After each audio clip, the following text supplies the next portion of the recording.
vet- virtual or hybrid AWS meetup in Port Harcourt. Please, a round of applause to yourself for making it here. All right, so since we're going to be having it's a hybrid event, we're going to be having virtual participants, and we want them to also see us and also see what we're doing. So we would like the seats to be occupied, like this one, and you know, yeah. So we can all move here first, so the people that are coming later on can fill in this other side. Awesome. Thank you very much.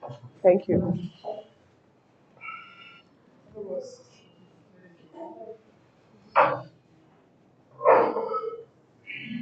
All right, thank you very much. So, my name is Victory, and I'm going to be your compere, your anchor, moderator, and I'm going to be co anchoring with Mr. Jackson here.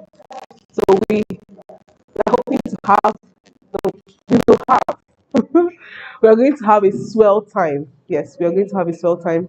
And let me give this like updates. So there will be a lot of interaction, gaming, games, and a lot of fun things, and there are a lot of prizes to be won. So please be active, be smile, network. Yeah, I know we are techies, and when we go for events, naturally techies are boring because they're always on their laptop and doing their thing, so they don't even know how to network. But no, this event is for you to network, so let's not do the oh I'm shy, I don't network. No, please network, interact with people, ask questions. Some of the icebreakers can be, what's the name of the person sitting close to you? And then if you don't know the name of the person, then if you know the name of the person, you'll want something like that. All right, so welcome once again. My name is Victory, and this is my co-anchor, Jackson. So while we're waiting for our virtual speakers to be live, we're going to be having interactive sessions. Okay, so that's it. Thank you very much. So over to you, Mr. Jackson.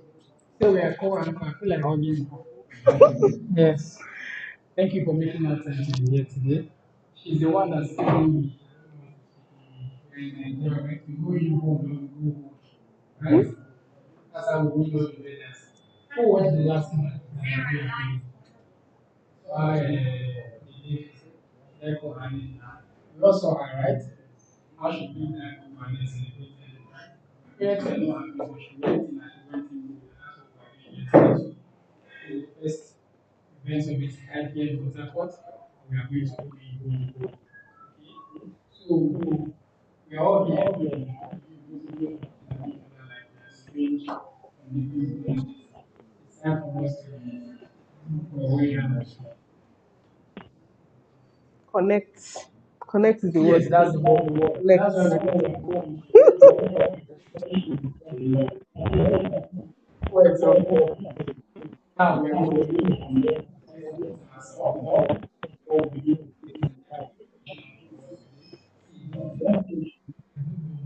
there are going to be lots of these are intellectual you are aware, right? Not busy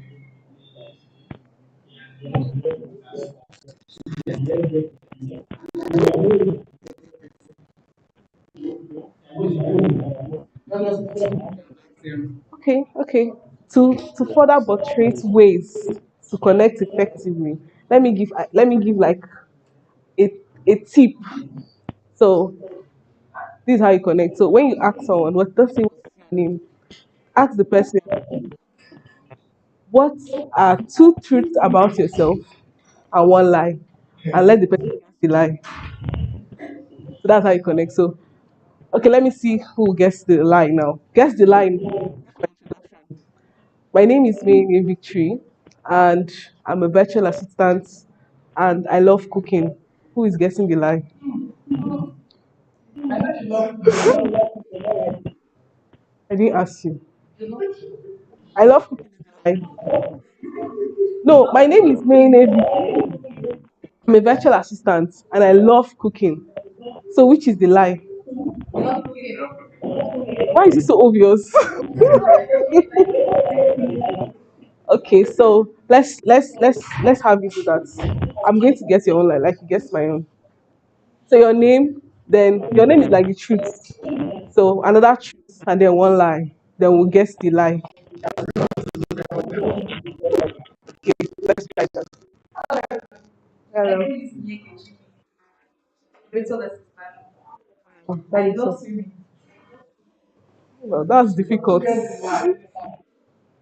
That's difficult because she said because I said I'm a virtual assistant, so probably she's using my own virtual assistant as the lie. Do you get or the swimming? So let's guess. I'm thinking it's the virtual assistant. The virtual assistant is the lie. I'm sure. Who else is supporting me? I don't like swimming. Really? All right. So who else wants to try? Okay, Taribo. Okay, I'll spot you. I'm very sure.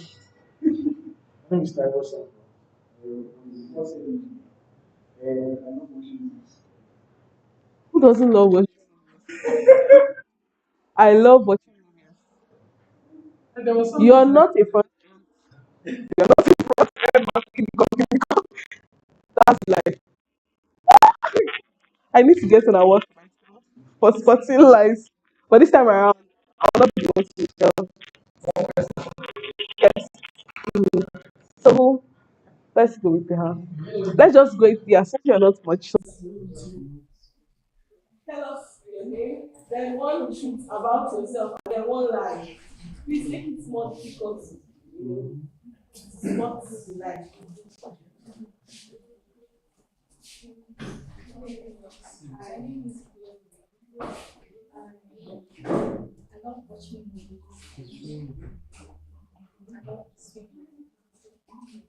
No, okay, so but it was so obvious now. Who else? Who else is seen the lie? Who else saw the who is lie? seeing the line from the audience? I So what's the want to line? even screen it now. She loves swimming. Is that the Is lie? that a lie? But you don't like to do that. Is that the lie? She loves They swimming. lie Is the now. lie? Okay. Alright, So so what about? Good everyone. I am Laura Sylvester. I love eating. And I also love playing. Love playing. You got it, yeah? Playing and eating. Sometimes you like. You don't like to play like that. You don't like to You get the light. Let somebody again. That's why we are here. Let somebody It's again. very You cheap. like it. No, you can't lie with your name. That one is the play. So I want it. Okay, so who is getting that? Let me It's the play. Is it play? The play. It's just the play. So, is it correct? Yeah, it's correct. You don't like to play. No, it's correct. Oh, that's what you I love playing. I also love eating. So there's no lie. There's no lie. So all my energy thinking I guess is wrong. Okay, so Let's go to our no, boss. thank you very much. I think it's orange color, right? I love the orange Hey everyone, I'm Joshua Roberts from Zimbabwe. I've been in 7 continents before. Only Okay, so color. Joshua. Yes, that is social media on the social media. Is it virtually or physically? All of them. Yeah. Since when? Since 3 years. Okay, thank you, Joshua. You can also be live. But please make it more harder for us to respond to live. Make it fun. Alright. My name is Peter Chalero. I'm a software engineer. Precisely in backend, and I was a graphic designer. I'm a graphic designer. You're not. I think he's a graphic designer, but not a software engineer. So how can a backend developer serve a graphic designer? I think it's possible. He's a full stack developer. That's Alright, I'm not a designer. It's not so serious. Let's move on. Yes. Please, they are sitting from. Please come to the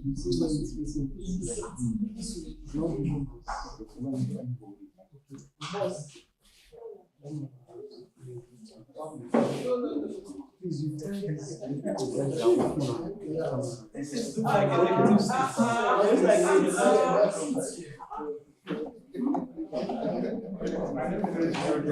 Okay, so you are yes. Wow. US. You are US designer. Business developer, you are US business developer. Is the line, yes. The business developer is the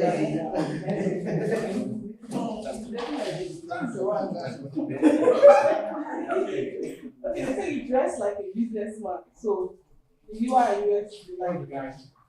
No, I tell us the line. Me? I think it's that you are. Okay, sir. What's it? Good morning. Good afternoon.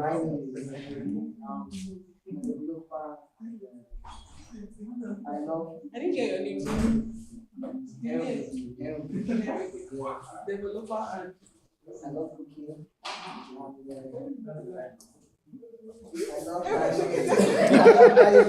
don't know how to lie.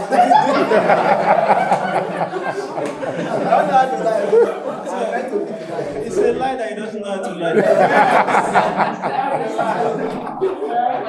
I love cooking. I love cooking.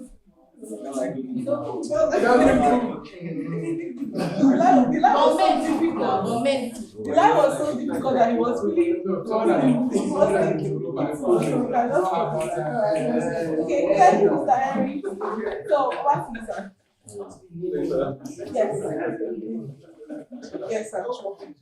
So we are introducing ourselves, but making it more engaging and fun. So you tell us 2 truths about yourself. Your name will be the first truth, but the second truth can be a lie, and then the third one should be a lie. So 2 truths, 1 lie.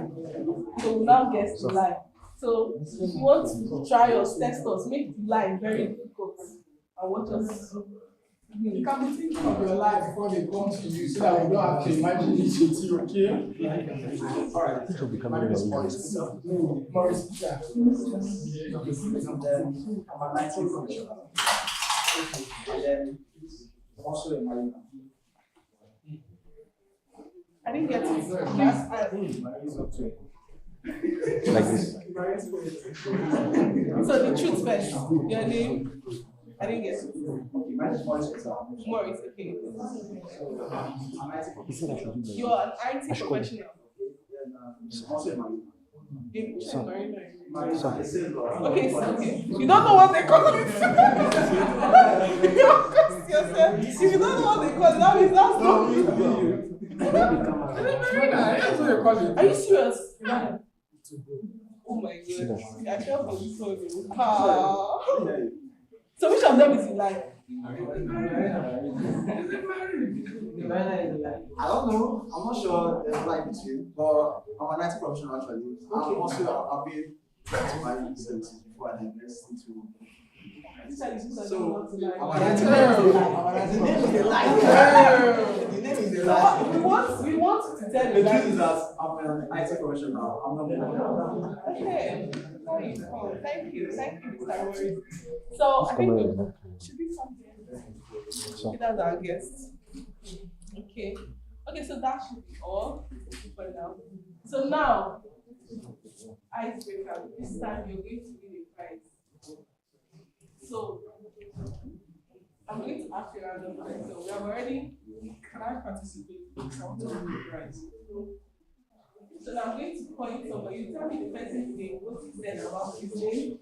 You tell me the truth he said, and then the lie he said. I'm not trying anybody. So you tell me the person's what we are all here when he said. So You tell us to write an exam. that's why it's basic point now. So just tell us the person's name and then choose the person's name and the line. Who wants to try? You can remember everything. Okay, let's make it open. Let's make it open. Who wants to try? Sam, who wants to try? No, I'm the person that will choose the person.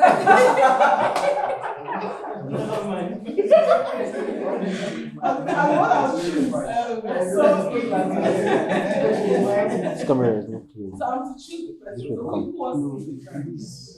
It's clear here. I can just choose the last person. Oh, but the board is not clear. Is there any way this thing can come down? I'll hold it like this. And maybe one of them. Let me help you emancipate. I'm coming to emancipate. So nobody, if nobody is volunteering, What's the price? Let me try. the price. This is like this, I'll hold it this way. This is how we be. That's To be it. better for you. So once in a while, you will, I need to take as it is, picture you finish it. from you to balance. So this one is very good. My mind is telling me that I should give out this prize because we have 5 Amazon vouchers. That's it. I've cast myself. So we have 5 Amazon vouchers giveaway, and then our partner are also having some giveaways for us. So a lot of giveaways we want. So in this session, this meetup, just be attentive because somebody must carry something. If you want, be actively participate. That's the word.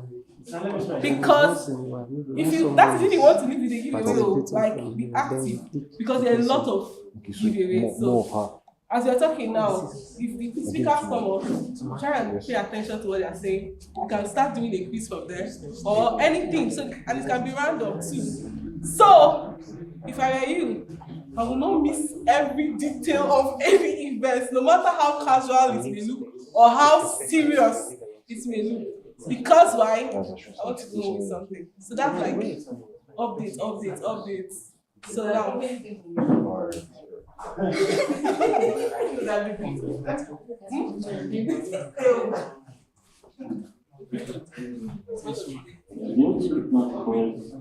Okay, so since nobody wants to volunteer now, okay, we'll move on. So nobody's. You want to try? Okay, what's okay? Awesome. No room, right? No room. You just have to So get tell us 2 things right. 3. So this guy here, what's he said? What is that? His His name, name. the truth and the lie. Alright. So, what's What's the the name? name? Personality, what's There's no room. We share it. Oh, What's that's happening, brother? okay. There's no room. So this is like Amazon reverse psychology. culture. 6 months ago. Okay, his name is Emmanuel. Samuel. His name is Samuel. Your license? Yeah, he says it's one If you have thing. any problem getting enough light, just stand on the other side. No, the light will be Alright. No voucher for you. And the fact that it's not stable. You don't choose It's a it. front end engineer. That's the lie. Okay, that's the lie. I'm asking. So Okay, what's the truth is that his name is Samuel. okay? And the lie is that he's a front end engineer. And then the lie that is the front, then the truth is what? His name is Samuel. No, the truth is Yeah, there's 2 truths. He didn't say we should tell all the truth. He said the truth and the lie. So I said the truth and I said the lie. 2 truths are all like just like this. So don't worry, your time is up to decide. Alright, so we're going to move on now. Thank you so much. Please a round of applause to yourself. I'm going to like this session. So we're going to have our keynote speaker right now.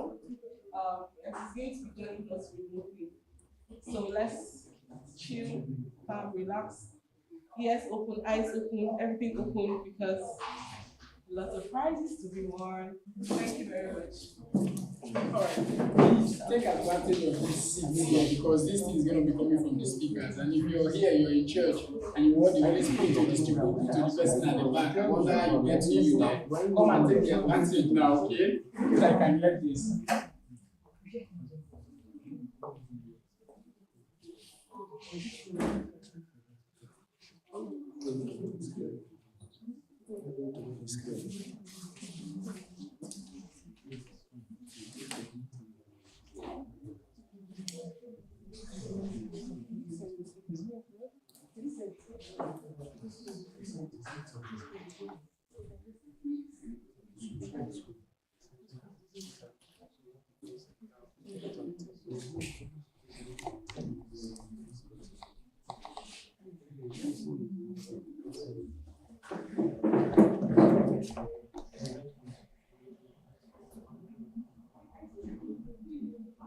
Sorry, showing crowd. The person is ready.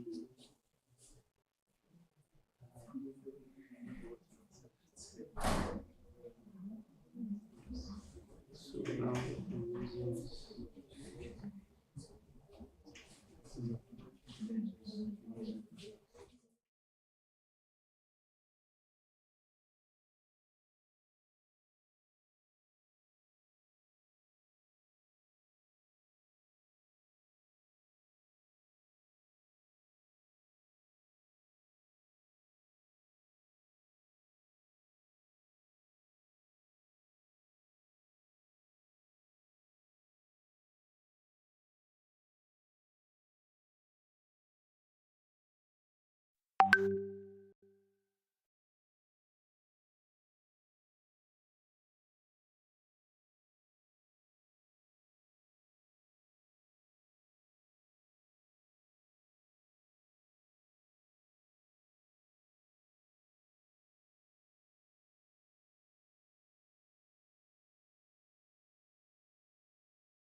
Hi everyone, can you guys hear me?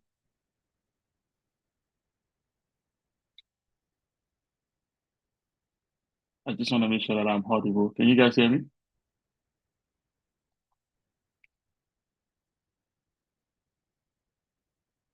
All right, thank you. All right, all right.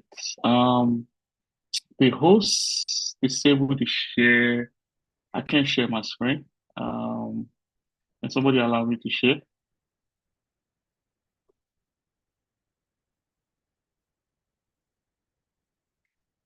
It's saying the host disable participation screen sharing.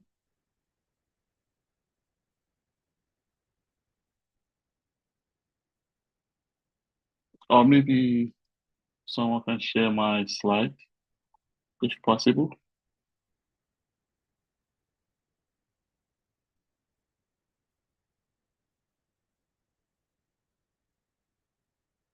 Let me know. I can share my screen. Awesome. Okay, I can share now. Thank you. All right.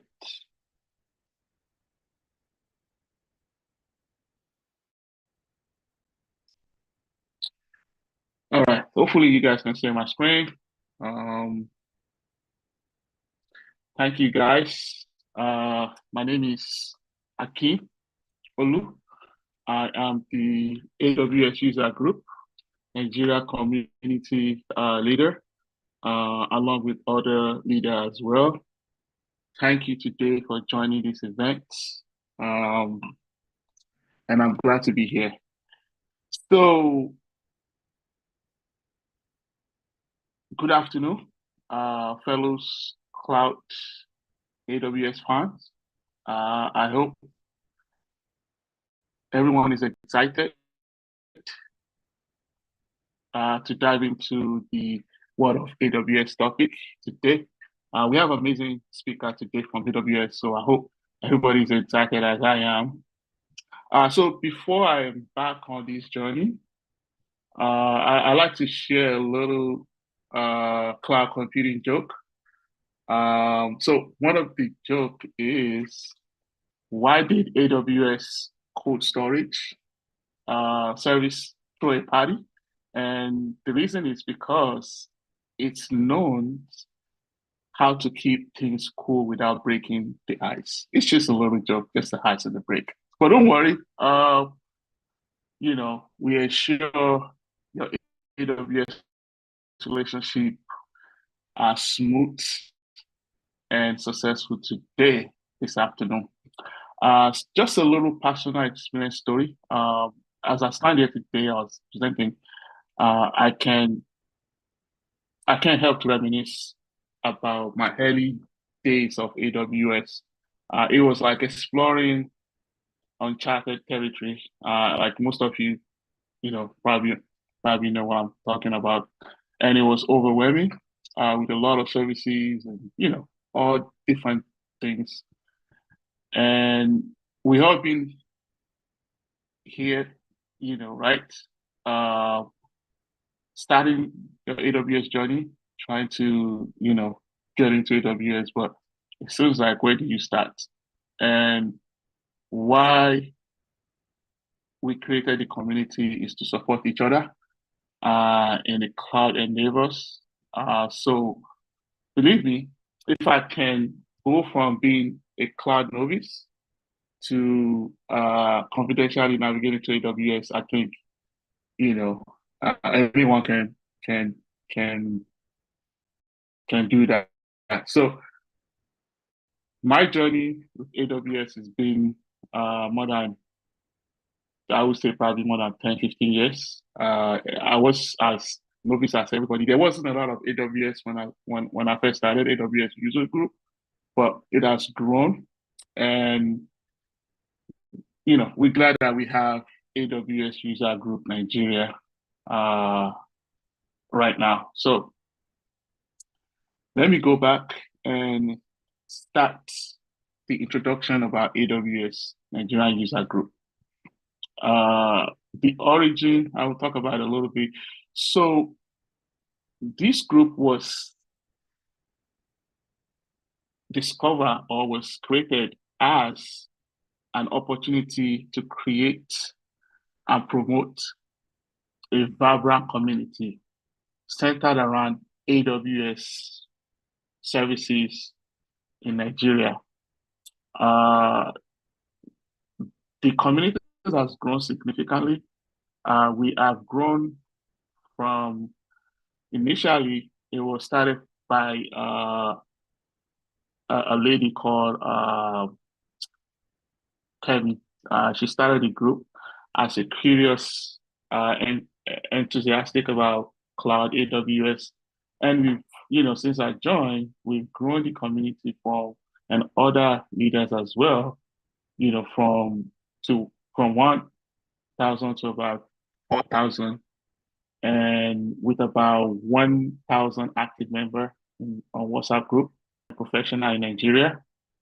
Some of the achievement that we've done in the group so far is, we're able to bring great speakers. You're gonna hear one today. Thanks for the sponsors, SpitalLabs and others, and other professionals to speak on AWS related subjects. We have more AWS certification holders in the group in the last 3 years with the help of AWS free vouchers and credit. So there's a lot of significant trends, engagement, and achievement in the groups. So thank God. Thank everybody who are participating and helping, and helping the community grow. Career growth opportunity is also one of the things. We support job promotion. So we announce job from other members who are, who have job posting within their company, or, so we kind of encourage that so that people not only get the certification, but also be able to find opportunity within the group. We also have a new sister group that focus on AWS security, and they've been doing pretty good in terms of, engaging with the community in terms of AWS security. So, educational focus meetup. I want to emphasize, the importance of continuous learning and the fast evolving cloud computing landscape. Sharing knowledge, ideas, and help with the issue related to AWS. So we've seen so many members in the community that comes in and actually have issues, and people were able to come in and join with all different parts of professionalism. Everybody comes in different level of skill set with AWS. So we've covered diverse topics in the past meetup, and you're gonna hear one of the topics today, such as AWS services, cloud architecture, security, re-event recap, and the best practice of AWS. So we regularly have meetups similar to this, physical or virtual, to help learn. Hands-on workshop. We do some hard-on workshop where we have the speaker engaging with the attendees and getting their hands dirty with AWS. Technical session as well, question and answer. Contributing to the members' skills development is also key component of the group's educational focus. And people come from different aspects. People coming in and learning new skills, picking up AWS, wanting to get into AWS, and there are some members that also are helping that have quite amount of experience with AWS and contributing to the community. So kudos to those people as well. So we also encourage a supportive environment. So one of the things that we foster is support, welcoming and collaborating atmosphere during meetups. We encourage members to share their stories about passing AWS certification, because we know that passing AWS certification is not easy. as people share their story, their successful story, and some of the obstacles and challenges that they face. And knowledge sharing is one of the key components the um, of the community. We culture mentorship. So mentorship is something that we want to be able to explore more. We already have a platform where people can share initiative and ideas, resources about AWS. But we also encourage mentorship. People wanted to volunteer, being a mentor to other people who just joined. One other aspect is I know everybody love these free AWS vouchers and credits to help the members of the community explore AWS. And this is one of the things that I and other leaders are also advocating on is because we understand the challenges that most people face in Africa and Nigeria, where we don't have a lot of resources, but people also want to be able to explore their skill set. So having opportunity to get free resources is a key component of this community member. And embracing all levels. I wanted to say this, embracing all level, like we welcome all professional techs, newcomers to AWS to join and reassure them that the group is inclusive and supportive of beginners, mid-level, and advanced. We have people that comes in that don't have knowledge about AWS, but it's a community, it's a supportive group where you don't feel alone. You can ask any question. No question is stupid, or no question is is a lame question. We all welcome questions. People struggling to sign up for AWS or even understanding what AWS service is all about. Is a community that we support and encourage each other, and we celebrate success, and we also help with people that are having challenges. We provide guidance and support for newcomers. So if people comes in, they're looking for a way to learn. There are people that jumps in within the community. That's one thing that we have the WhatsApp group, and I'm going to share it shortly in the slide so people can. If you haven't joined, I will recommend you to join. This involves having some professionals, members who can contribute to the group through mentorship and presenting advanced topics. So that's some of the things that we also encourage within the community. And before, I wanted to also talk about plans and upcoming events and how to join. So we have a Meetup group that we post our upcoming events, and this is one of them. We always have new events in the pipeline between Nigeria, two AWS user group, the main group and the security group, that always pop up within the community. We post it on Meetup and also in the Slack. In the WhatsApp group. And it's not too late to get your journey in AWS or Learning Cloud. Sky's the limit. You can always join at any time. And yes, so to join, I'm gonna show the link. You guys can join. So this is our social media. This is the user group, WhatsApp group. You can scan this with your phone if you're able to. If you're not, I will have someone pass this around. This is how you join. We have a YouTube channel that we post recorded events and some other cool stuff. This is our Twitter and Telegram. And if you go to meetup.com, just search for AWS Nigeria User Group. And also, we're looking for community volunteer. So we're always looking for someone to come in. helps because we're always looking for you know, AWS fanatic people that are wanting to inspire other people. So we always looking. So if you guys, someone wanted to join as a volunteer to help drive the initiative of the leadership, you're always welcome.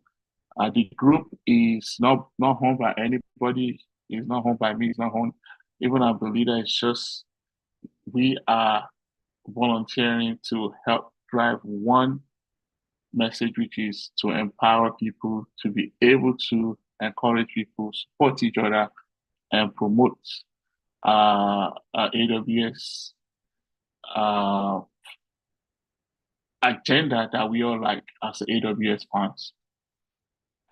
And that is all I have without further ado. And I'm also excited to explore, what the topics we have today. Hopefully you guys can hear me clearly.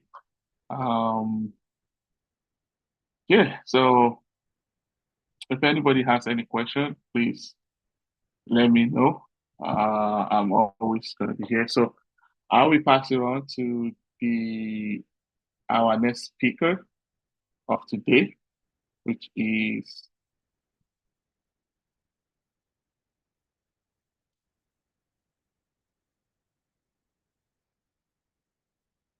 actually it's the icebreaker, right? We have a session, networking session, and icebreaker. I take a break. Is that what it is? I'm not too sure. Maybe somebody can inform me about the agenda. Hello.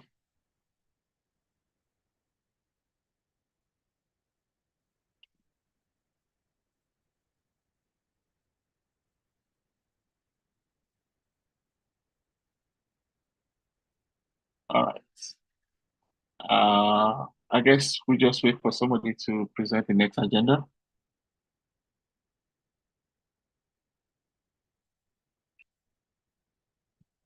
I'm going to leave this up for a little bit so that people can take snap the pictures, or if you wanted to, I'm going to leave it a little bit up and then uh, I will remove it. Just leave it a little bit, leave the slide up a little bit.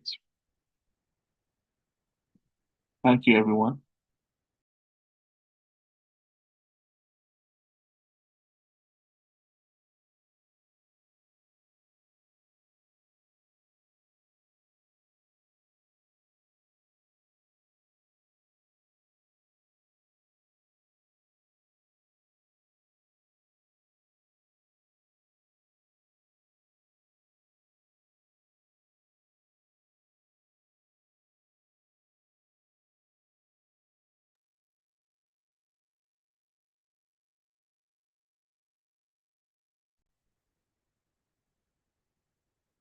It looks like we have an e-call. Somebody's trying to say something.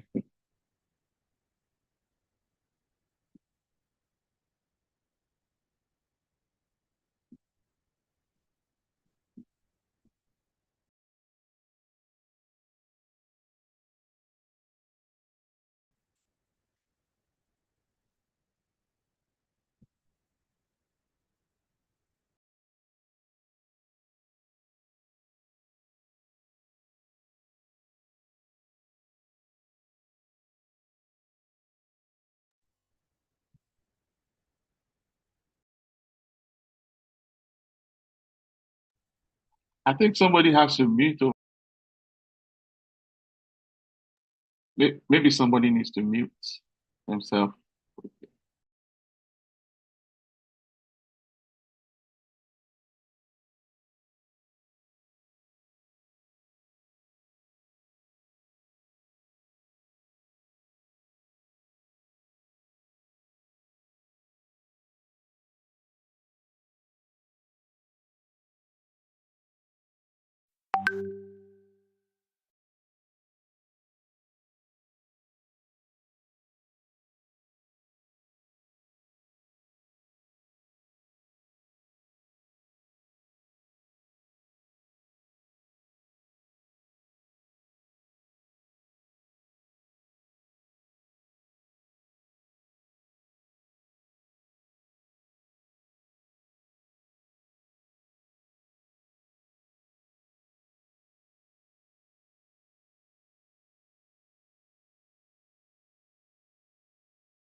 So we are live on YouTube as well. We are live on YouTube as well. So moving on, so I have another icebreaker. Yeah, so the icebreaker is very, very simple. So a piece of paper will be going around now. Okay, so ushers, please share the piece of paper. Please hold your own very tight. Very, very tight because that piece of paper can mean you nothing to digital nothing. So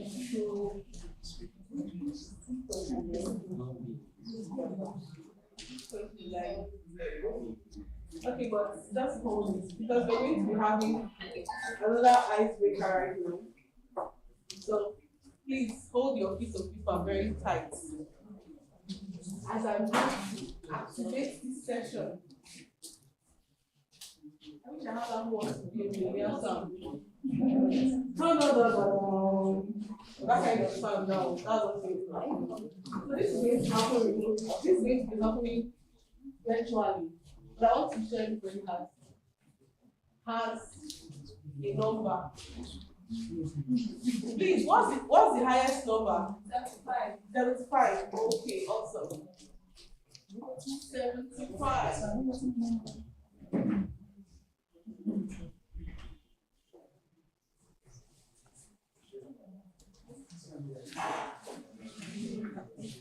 Alright, so that's very, very correct. Next person. Incorrect, you're talking. Your computer, your phone is a computer, which is basically a server. It's created a network. So one way or the other. Imagine that in the context of data, you get data inside the data warehouse, and anybody can have access to that information for us. So securing data is very important. So the idea here is basically we don't trust anybody with our data. So we're not giving anybody that asset. So yeah, importance of basically implementing a zero trust architecture into your workflow. What's the important? And one, we're looking at so if there's an attack from an outsider, that means there'll be our system is resilient against outside threats, outside attack. So I think there's something called adaptability and scalability. So if my data engineering needs becomes robust because of the way I have structured my workflow, it's easier for me to scale. So, and basically, there's also what they call proactive threat detection. So it simply means when something is proactive, it simply means that before it will happen, we would know. That's what it means. So that means to be a continuous monitoring. That means that way we could actually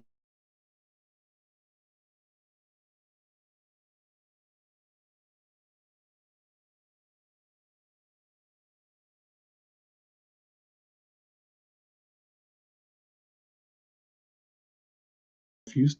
Then so that when I'm talking about the services I have worked with and I'm still working with, and I would eventually still work with, it will not be a confusion for you. So you must have heard about data science, which is basically very important, and also most of you must have heard about data analysis, which is something very cool. Most of you must have heard about machine learning, which is really cool. But there's a subtext nobody talks about, which is data engineering, which is basically where every industry is dependent on. Every industry who basically makes sense out of data. It's building. Data engineers are basically people who make data available for every data professional. The data like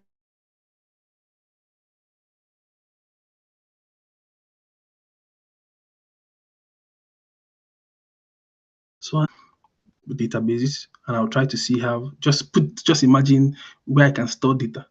But if I had to explain it different, we're not going to leave today. It's basically one aspect I would like to talk about.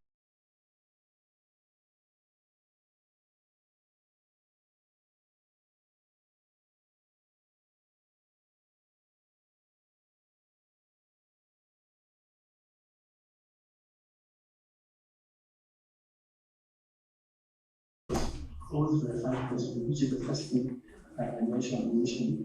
And also to access to these services and data processed by them should be subject to security. It simply means I can't read that information. It doesn't make sense to me. Yet.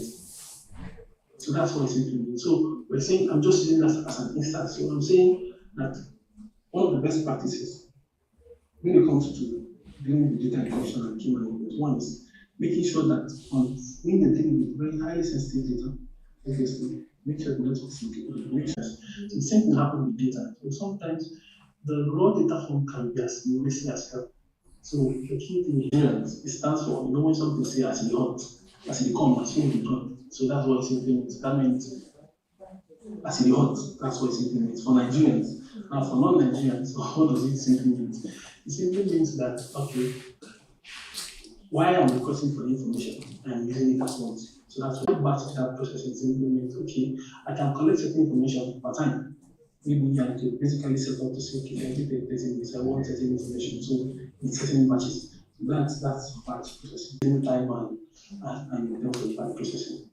So let's see serverless data pipeline. It boils down to security. Okay. So we don't have to manage the infrastructure that we're using for our processing.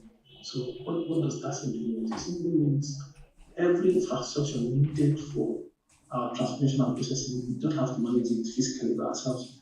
Basically, AWS provides an infrastructure to handle that process. So I think first of all, just to do the first one, the general cloud. No, we're not collecting on Facebook. For Facebook, we have a lot of restrictions, so we can't take from Facebook. As a matter of fact, we are not taking from Facebook. So the platforms we're taking for, I think, with discretion from Mr. Ken, I'll just mention one. So we're just collecting from Nigerian news sources platform.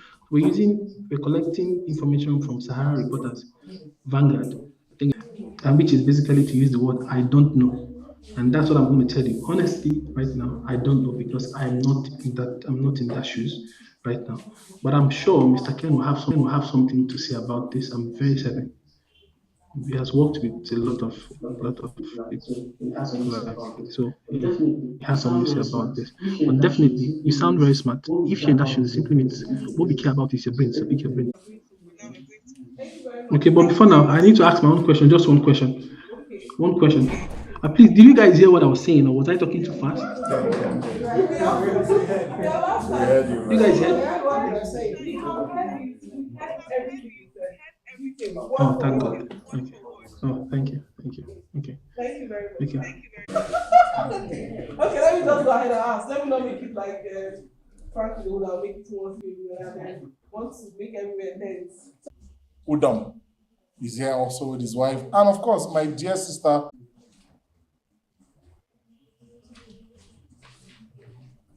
So he's an associate solutions architect based outside of work. It's security model of zero trust. Security controls around a diverse set of public and private networks. Whether called via the console or the CLI or software written into the APIs, the growth in your account. And this is often highlighted to how can we try to do this?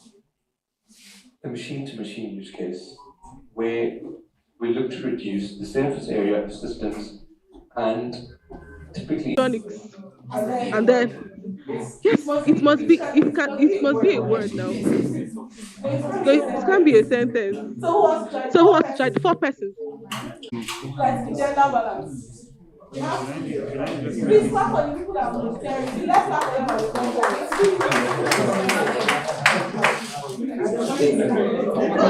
So two more females.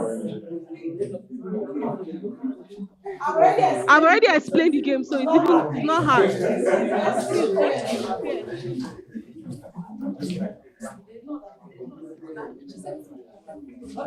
Okay, so no female. My gender, what's happening? What's happening? Esther, Ma'am Esther.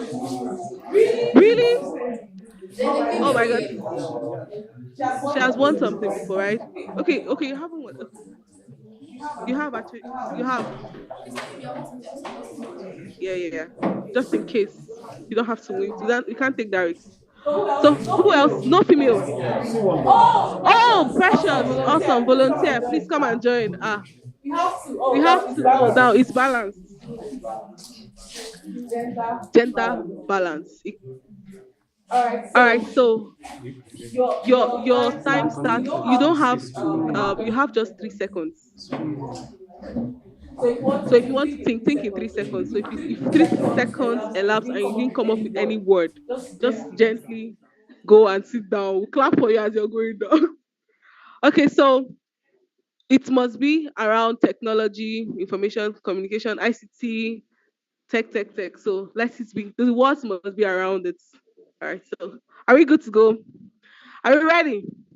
Ready? Confirmation. All right. So let's go. Your time starts now. We're starting with you, Precious. So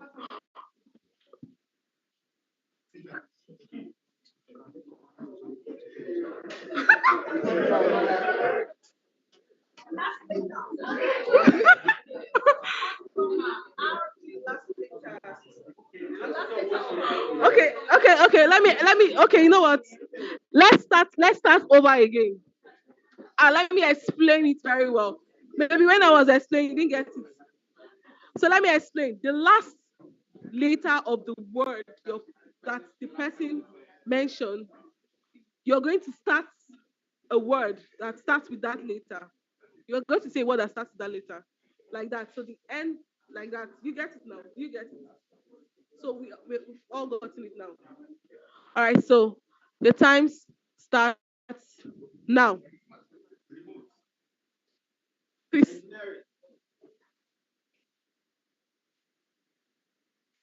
Three. Go on. Please, a round of applause for her. So we want to get our champion. Three, one man gone, two more standing. Let's go.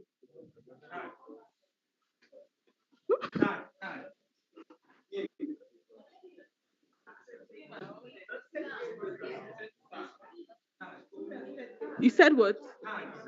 TAG. Okay, let's start over. Sorry.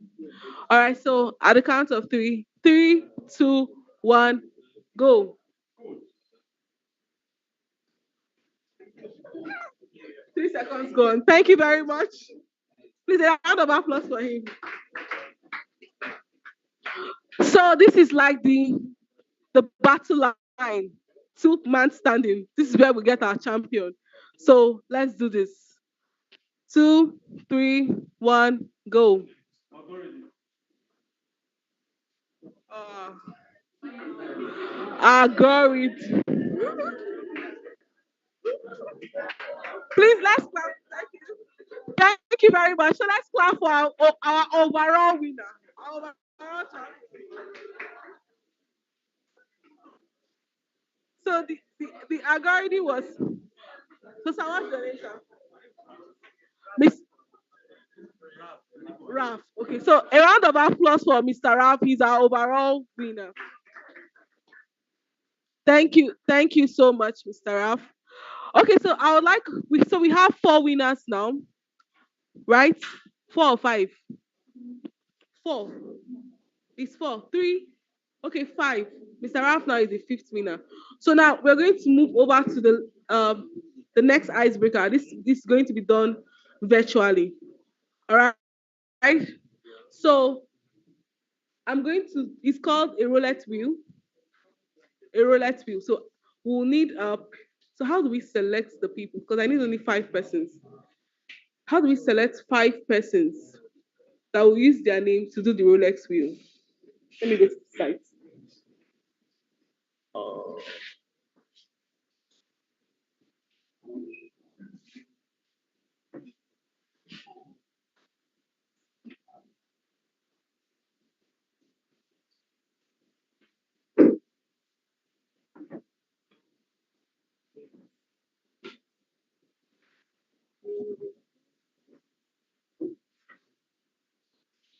Online.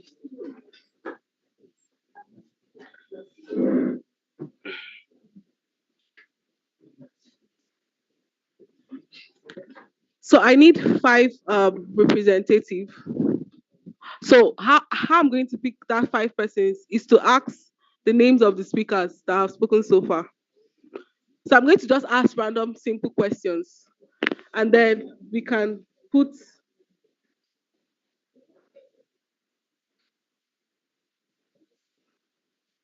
their names here and then roll. So the first person that did the opening remark, what's his full name? Okay. Mr. Akimolu. So what's your name?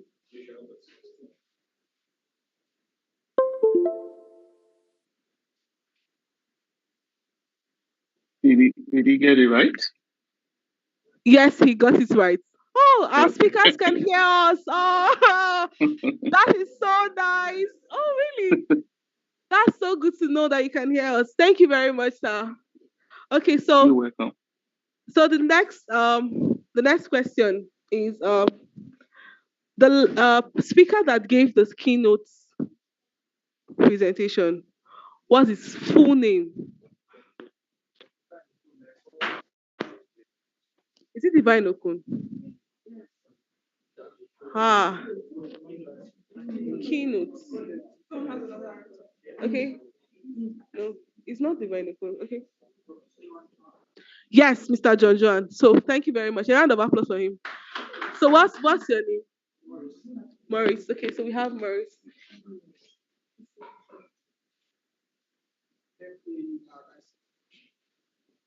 M. Okay. Maurice.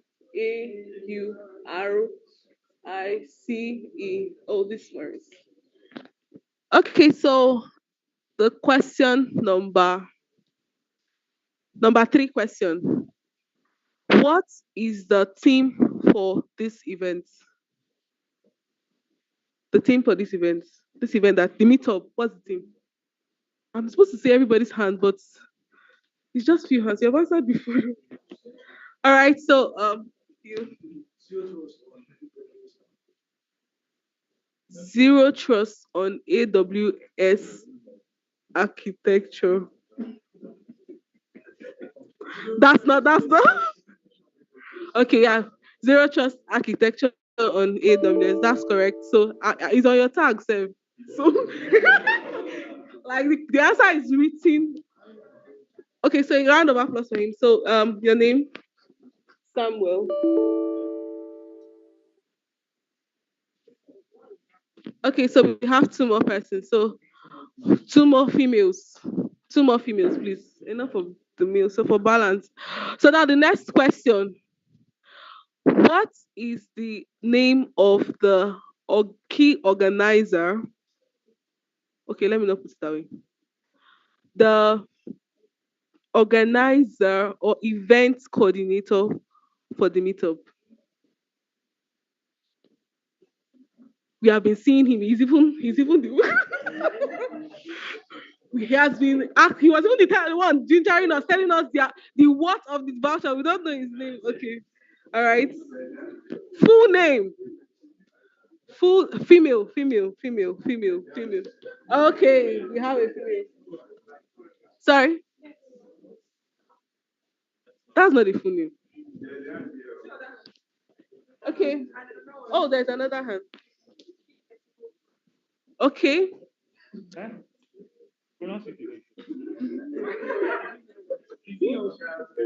Please, can you be more audible? Kenneth Nwokoro. Okay, well. Okay. Okay, so some people are saying it's not correct. She's not correct.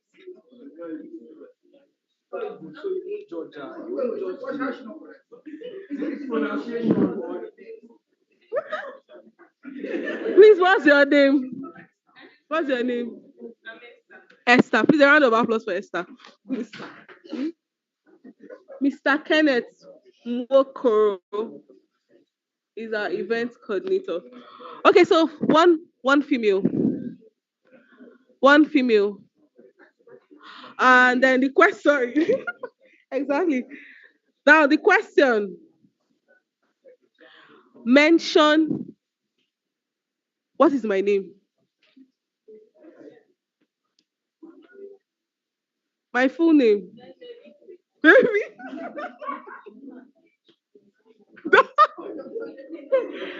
That's okay.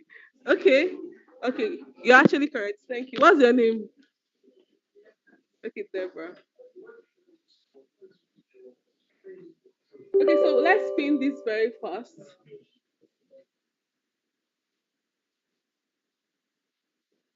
Okay, so we can.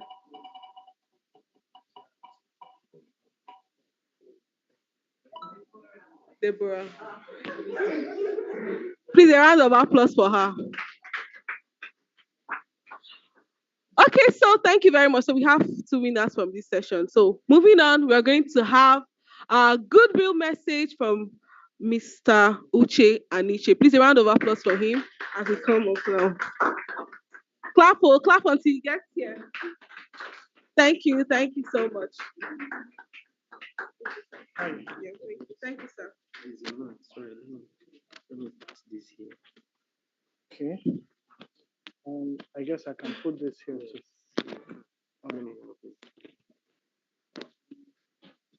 Sorry, guys. Just we're setting up in front of you instead of backstage, right? And that's fine. Good afternoon, everyone. My name is Uche Aniche. I'm sure you know that, so I shouldn't be saying that again, right? I don't know if she talked about what I represent. What did she say I represent? You didn't hear that. You didn't hear that, right? So I represent Startup South. If you know Startup South before now. Okay, like half of the room, right? That's fine. So I represent Startup South for the benefit of those of you that don't know Startup South. Startup South is a community of founders building high-scale ventures across the South and the Southeast. So we have communities across the entire region. So we have city communities in all the states in the region. But what is that in effect? Because a lot of times when people talk startup, everybody assumes we know what startup is, okay? And so what is that in effect? We're looking for people that are willing to leverage innovation and technology to build high growing ventures, okay? High growth ventures.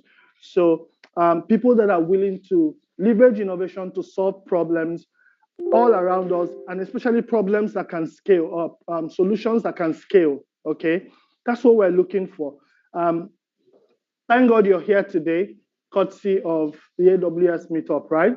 For some of you, it's your first, I sense and I perceive that it's your first initiation into the tech world, I guess. How many of you are like that today? I mean, you came here because you know the organizer and you just want to understand what all of this is about. How many of you are like that?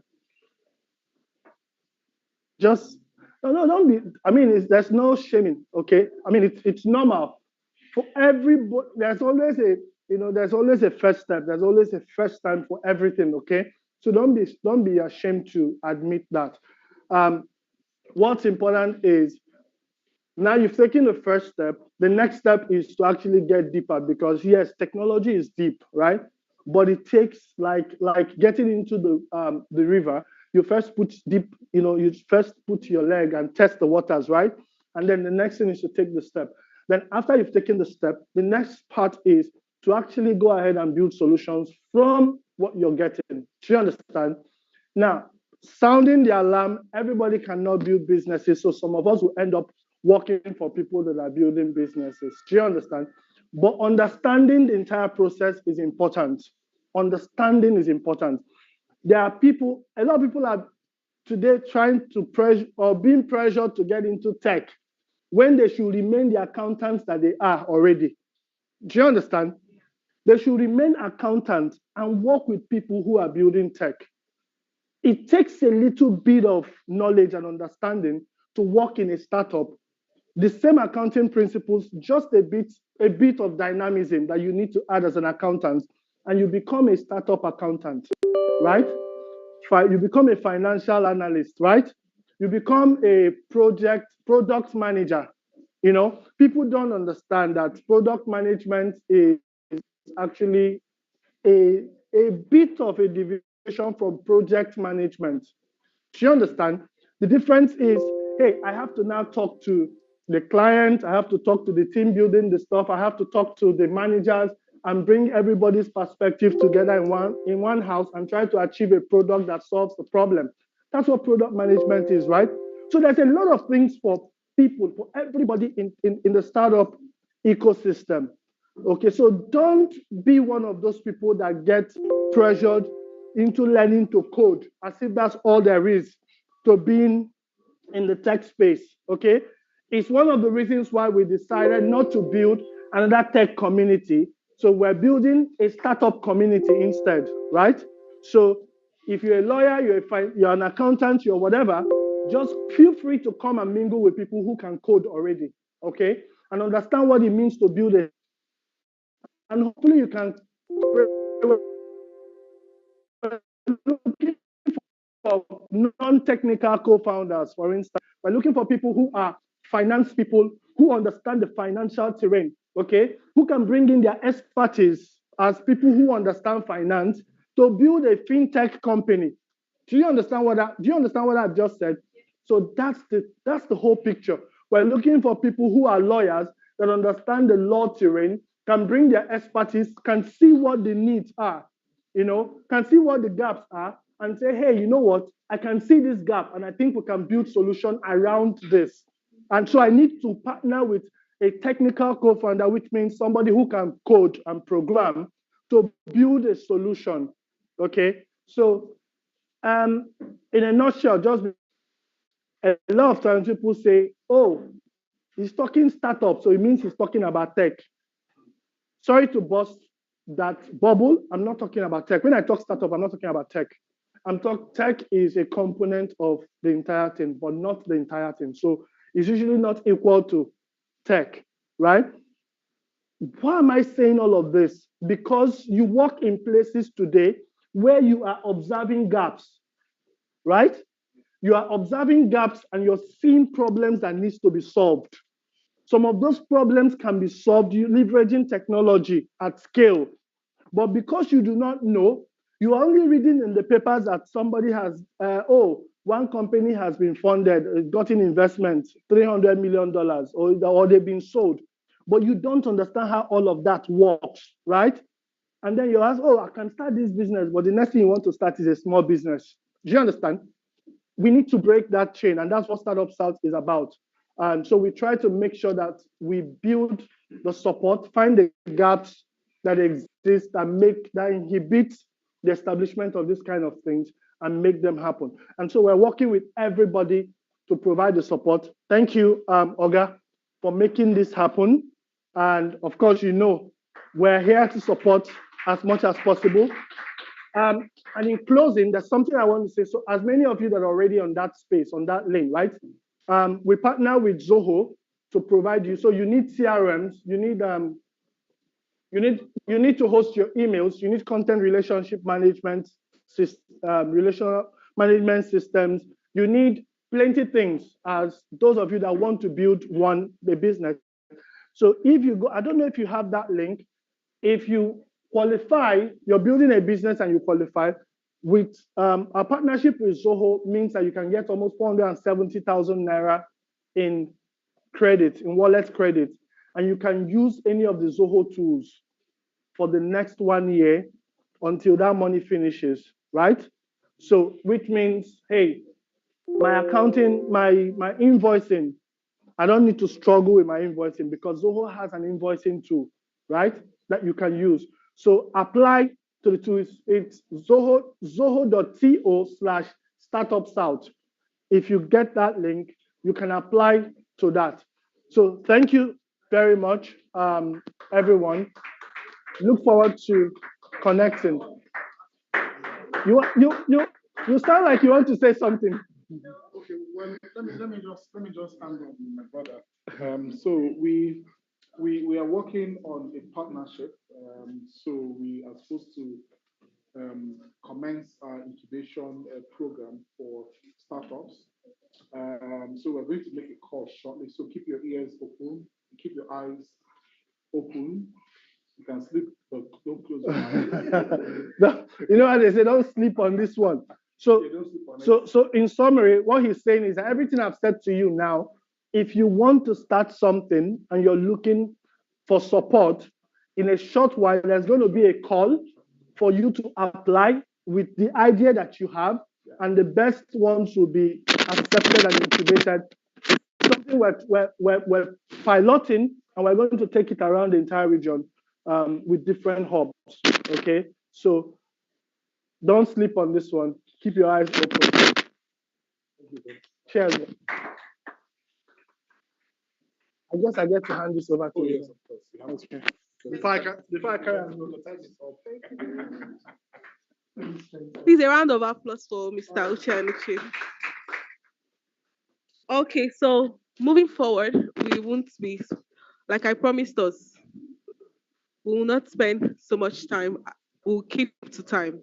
So we're going to be having our next goodwill message, and this is going to be coming from Ifoma at Ndeku. Please, a round of applause for her as she comes.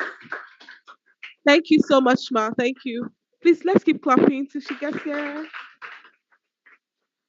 Thank you very much, Ma. Thank you. Hi, everyone. Good afternoon. My name is. You want me to put it on?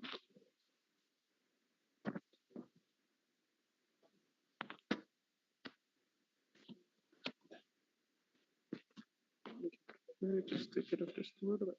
All right. Hi, everyone. Good afternoon. My name is Ifoma Victoria Ndeku, and I work with Stakeholder Democracy Network, where I'm the Assistant Program Manager and the Head of Economic Diversification.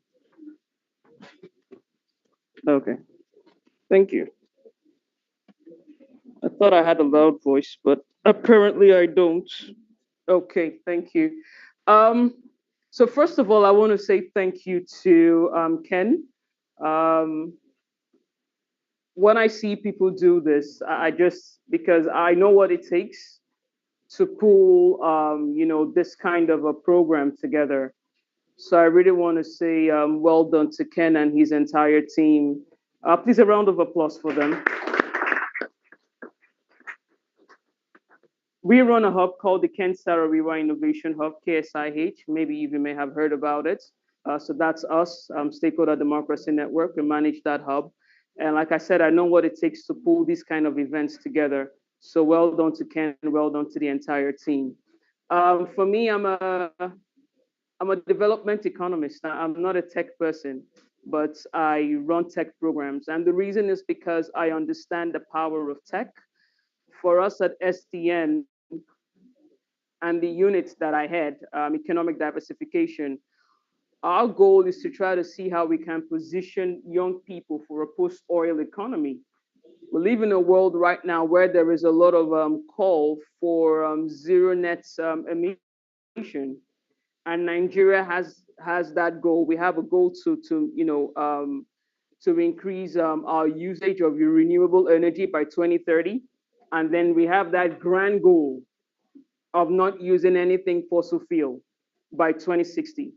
It may look like a long time, but it's not really a long time if you come to think about it. By then, my son is going to be 30, maybe 37. And I wonder, I mean, how is that world going to look like? So I look at my son every day and I'm like, I need to prepare this guy. You know, the African mentality usually is when we get to 2059, then everybody begins to run around. But when you see things like this, preparing young people for a future, I think is extremely brilliant. So for us, even though we are not there, but it's also about reducing that reliance on oil revenue, which the region is heavily dependent on. So one of the things that we're doing at SDN is to run, various tech programs. But right now we are running one, which is targeted only at women.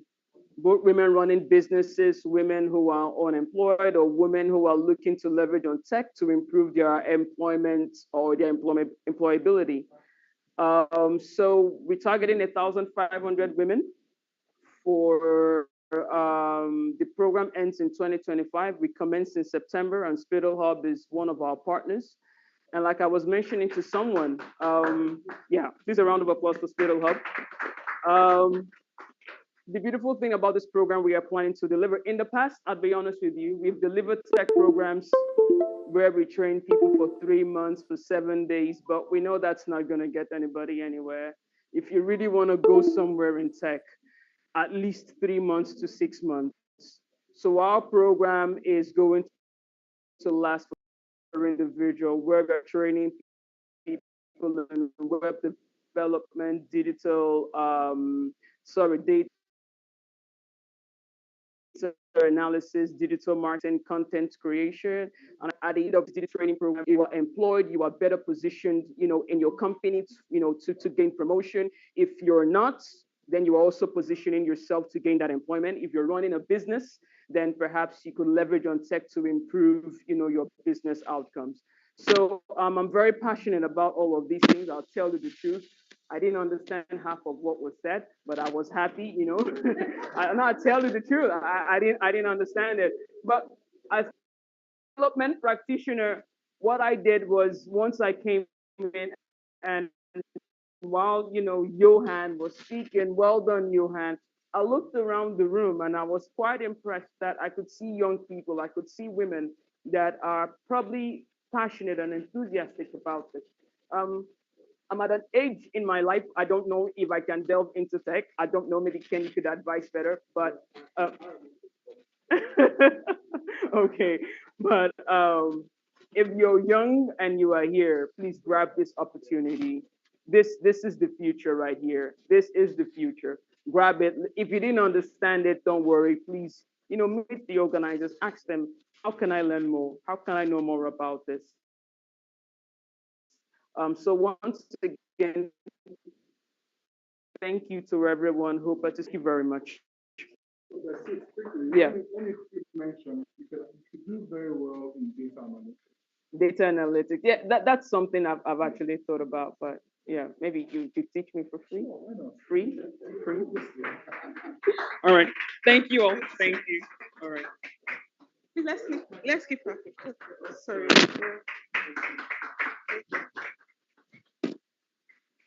All right, so thank you very much. Thank you very much, Ma'am Ifoma, for that goodwill message. So moving on, everybody say bottom pots. You are not saying it too.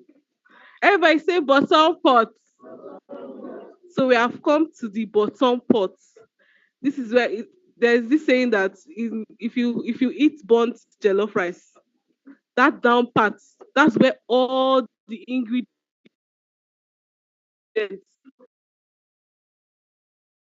will go and gather. And Mr. K, you're not eating burnt jollof rice. Burnt jollof rice. Ha. This is good. All right, so we have come to the final part. Okay, so we'll be having our last speaker.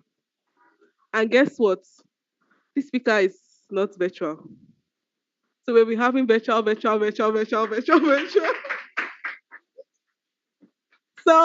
we'll be having virtual.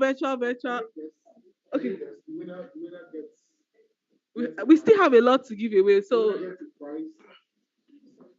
The person who gets the prize. okay. Amazon. Ha! They're even making it more interesting. Okay, you have already won something now, Mr. Okay, Mr. You've not won anything. Okay, let's get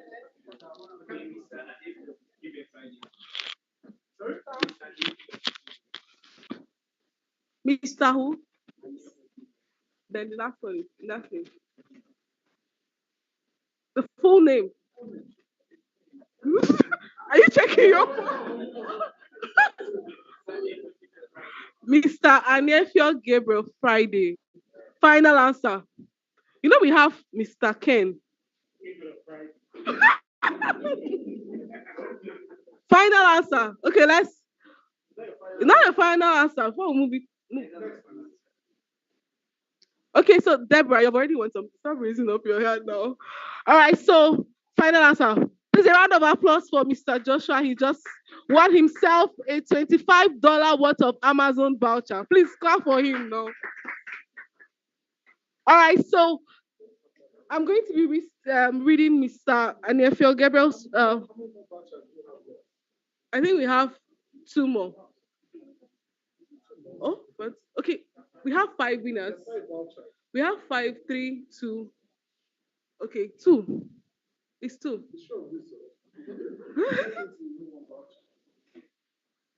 Okay, so let's have I'm so excited about this next speaker because apart from the fact that he's virtual, I mean he's physically present. I'm going to be reading his profile. So Mr. Anefio Gabriel Friday is the founder of Open Talks, which is comprised of startup founders, tech enthusiasts, and programmers. He's Alpha 17 Solution, and also Alpha 17 Solution, which focuses on um, businesses in healthcare, and Bitmax Digital Services, which investigates payment system based on cryptocurrency and other blockchain-related products. He is a technology enthusiast with, with a MSc in software technology, and is now pursuing a graduate degree in digital innovation as a member of the Persuasive Technology Lab at Dalhousie University in the Dalhousie, okay, in the subject of persuasive technology. He has he has co-anchored pre-reviewed publications on augmented realities (AR) and suicide prevention using technology. His study focuses on blockchain and persuasive technology, and he investigates how technology may be used to increase our safety and privacy. When he is not conducting research, he's thinking with computer language to create healthcare solutions, blockchain payment system, and online APIs for specialist industries. He has contributed some open sources packages for the Paystack payment gateway, OTP generator, and Bitcoin wallet system, as well as utilities for the Gango Fast API web framework. If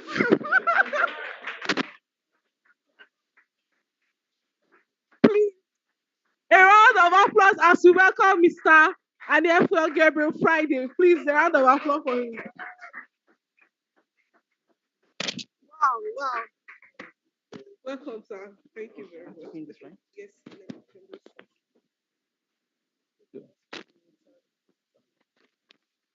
I hope you can hear me. Oh, okay. Everybody. Sorry, half of what she said I don't understand. I don't know. So she probably was someone else, not me. Okay, my name is Anefio Friday. That's who I am. Forget about every other thing they said. They probably picked up from somewhere. Can you all hear me? Can you all hear me? Yes. Okay, so I have your undivided attention. Can we just put our phone on silent just in case? I used to crack this joke that I have speech impediment. So if I'm talking and something rings, I get distracted. So if you don't mind. Okay. Zero trust architecture. Is it possible to have my slides? Is it possible? My slide, just in case. Okay. Okay. How many of you understood half of what you've been hearing about zero trust architecture? A lot of you don't understand. So let me put it in layman's terms. Okay, so assuming you have a farm, a piece of land, and you're farming that land. Okay. Let's get some corn. Let's say you're planting corn. How many persons here like to eat corn? Okay, good. So you have corn and it's important to you, but I will assume it's not so important to somebody else. All right. So you plant corn on in this property of yours. You harvest the corn maybe after 3 months, and you sell your corn. You make some money. You also have some food. Is there any need to protect that land? What approach would you use to protect it? As an example, there's no right or wrong answer, please. We are just having the conversation. In fact, forget about the presentation. We just discuss it. You could fence it round. Any other suggestion? Sorry? A security guard. So you rather the fence, rather a security guard. What else can we add to improve our security? CCTV, good. Sorry, scarecrow for pets, for pests rather, good. Scarecrow, what else? Do not enter. Okay, you put a tag saying "do not enter," but you get the concept. We have a need to secure the land, and we put one measure of security after another measure of security after another measure of security. At the end of the day, all we are just trying to do is to secure the land. Whether it's a drone hovering, over that land, whether it's somebody walking back and forth, checking the gate and all that, or whether we even buy a security dog, as the case may be, we're simply just trying to secure the land. So the whole goal, the concept of zero trust architecture is about security. If you ask a lot of companies, and this became a big issue during the COVID-19. So before now, if I'm working in some, let me use a bank that most of us will know. Let's say I'm working in Access Bank or GT Bank or any of our, bank in Nigeria. Sorry, Stanbic. Okay, let's use Stanbic. Someone works in Stanbic, yeah. So let's use Stanbic. In fact, going forward, they're going to use Stanbic, okay? Let's be on the same page. So let's say Stanbic IBTC has banking services they're providing to all of us here. And they need our data to be safe, all right? Now, the challenge is this. If I go to Stanbic and ask, let's say the security, I don't know what your titles are, but let's say the CSO, the Chief Security Officer, where is the data for account 123 that did transaction XYZ on day so and so by this time? Would it be so easy for the person to tell me this data is on this server, on this machine, at this time, at this location? It may not be so simple. So when the COVID-19 came into effect and people had to work remotely, it became a big issue. Companies could not tell per time where the data really lives. They can tell that, oh, it's in the cloud somewhere, but what actual machine is managing that, we don't know.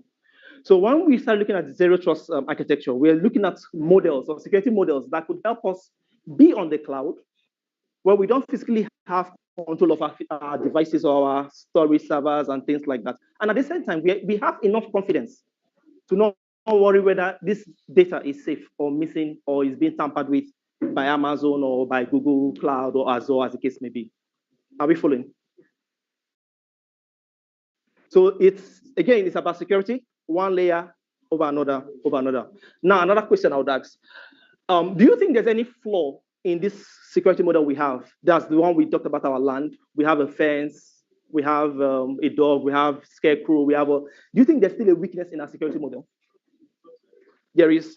Any suggestion what the weakness is? What's the normal factor? The human factor. Okay, so yeah, that's a good one. And it's very important, even for zero trust architecture, the human factors. Lisa, can you help us with an example of that human factor? Or anybody, an example of human factor? The person getting might be sick, true. Any other example? Human factor could be a weakness. Any example? Trespassers, yes. There's one, I mean, all of them are correct, but there's one I was actually looking out for. Any other example? Okay, let me give you, sorry? Okay, that is one. Okay, let me just save us time because we actually said 4 o'clock, right? We should be closing. So at this point, I cannot take question, I will close, I will just go. Nice. Okay, so quickly. In all the security models we considered, we assume that the bad person is outside. That's a fundamental flaw in all these examples. And it's not a bad thing. It's the way security is built from inception. If you look at epic movies like Lord of the Rings, which other one is there? I don't know. I don't watch so much movies. Let's say Lord of the Rings, one of those epic movies. You see the scene trails, you see a tower, you see a castle, you see there's some sort of gates. Because everybody in the kingdom believes that we are all good and the enemy is coming from outside. So that's the fundamental concept we have of security. And we carry that even into the digital world. So when we build banking solutions, for instance, or we build a health software, we have this concept of the hacker will do it from outside. But now let's assume that, okay, I have a 9-to-5 job and then my boss got me angry and I wanted to sell the company's secrets. I don't need to be an outsider. I can be inside the company, using the company's laptop, log into the company server, copy the data I want to copy from the company, and leak out the secret I want to leak out. So how does the company protect their legitimate staff who may have an ulterior motive from committing a crime? That's part of the question zero trust architecture is trying to resolve. So when you talk about zero trust architecture, 4 key things should come to mind. Every other thing I say is just jargon, forget about the jargons. The key component is this: you are trying to provide security by ensuring that you are dealing with the right user, and that right user has access to the right data. That user also has what are called the right access policies, and then the user is accessing the data for the right reasons or with the right intentions. So those 4 rights, if you have that in mind, you understand zero trust architecture, from a very high level. Right user, right data, right intention, and right access. Do we understand? Right user, right data, right access, and right intention. So for us to achieve that in AWS, we do what we call authenticating and authorizing per request. So let me give you an example. Everybody by show of hands, who uses Facebook here?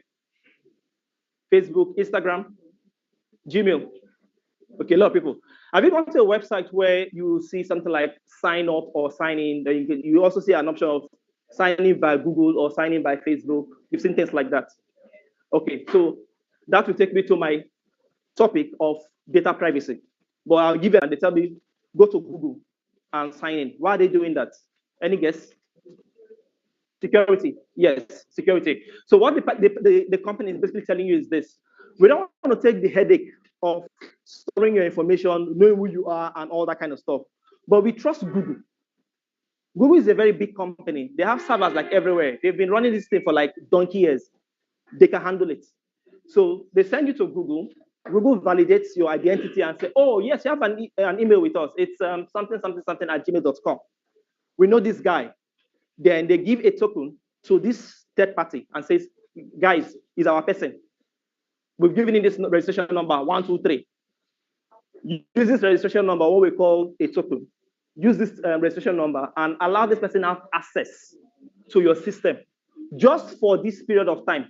Time is also a key factor. Because even if you're a hacker, there are certain hacks you cannot do within 1 minute. So time is a parameter. So Google gives that website access for you, or they authenticate you on that website's behalf and say, let this guy access your website for 15 minutes, 20 minutes. Or the person that owns the site can set his own time parameter.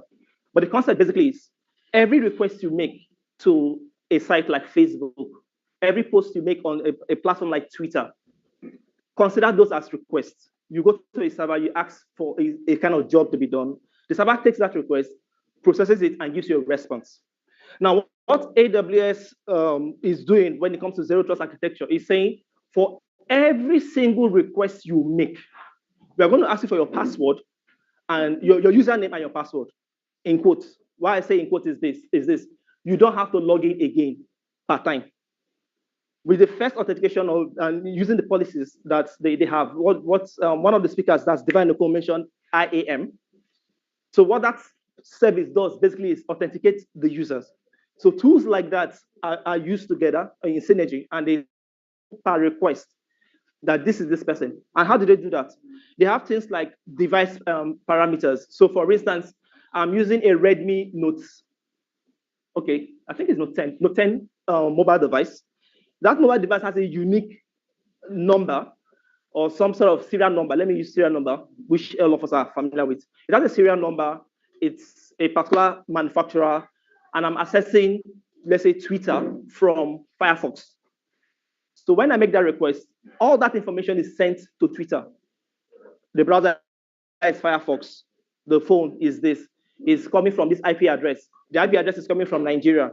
In Nigeria, the geolocation service is Port Harcourt, SpitalLabs. All of this information is passed. Now, if you write your policy, you could write your policy on Amazon using CEDAR. It's like a programming language, not like it's a programming language for writing policies.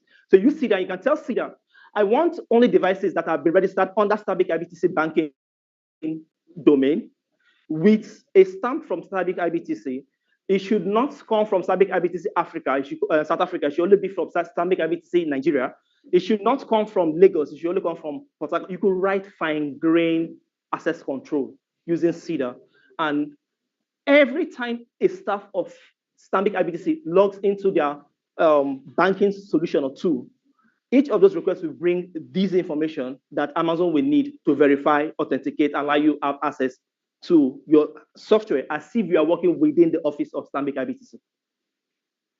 Do you understand?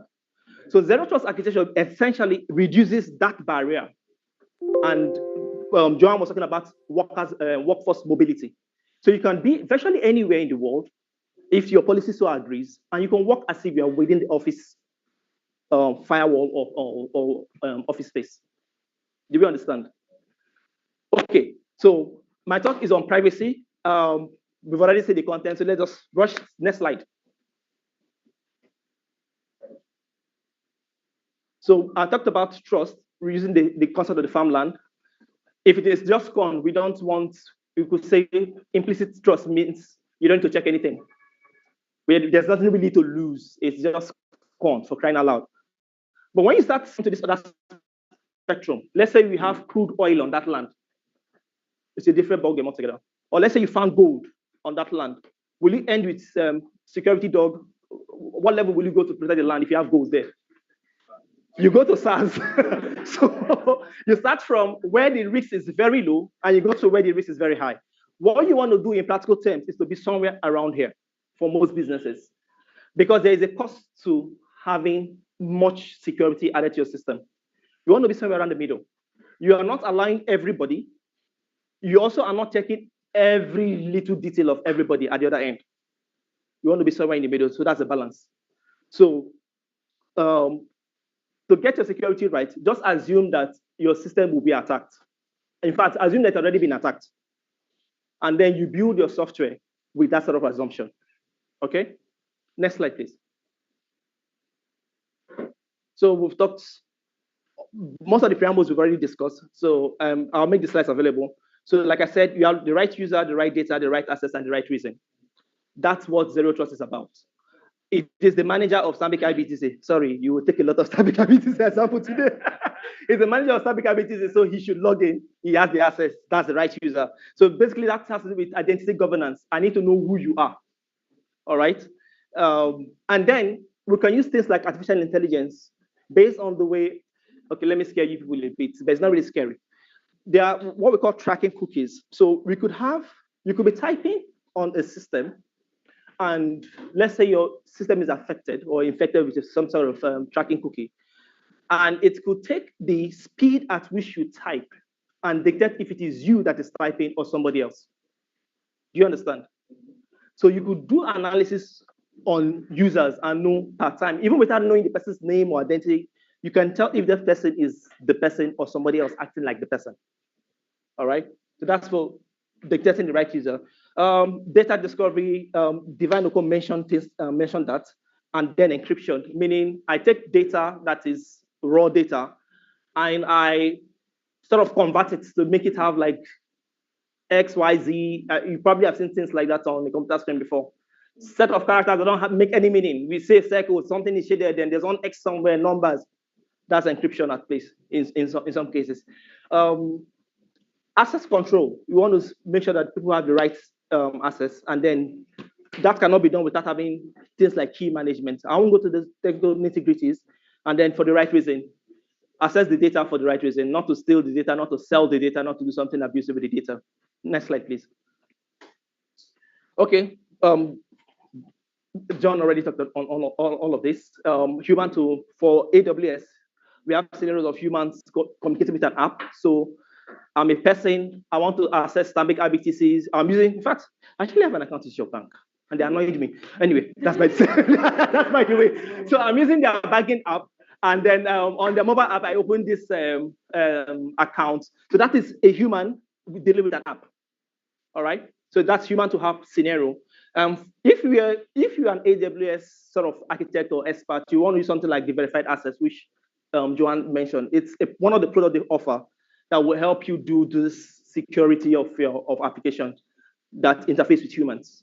So it will provide authentication, authorization. What we mean by authentication, we are basically saying this person is this person, meaning if he says his name is Friday, we've checked, it is actually his name. So we are sure that this is the Friday we're talking about. That's authentication. When we say authorization, we are saying allow Friday to go to, let's say I can go to the restroom, but I cannot go to the CEO's room. So authorization tells what sort of things you can access. So authentication is identifying who you are. Authorization is giving you access to certain things that you should have access to. Okay. Machine to machine is similar to what we talked about, where you go to a third-party website and that third-party website pushes you to Google.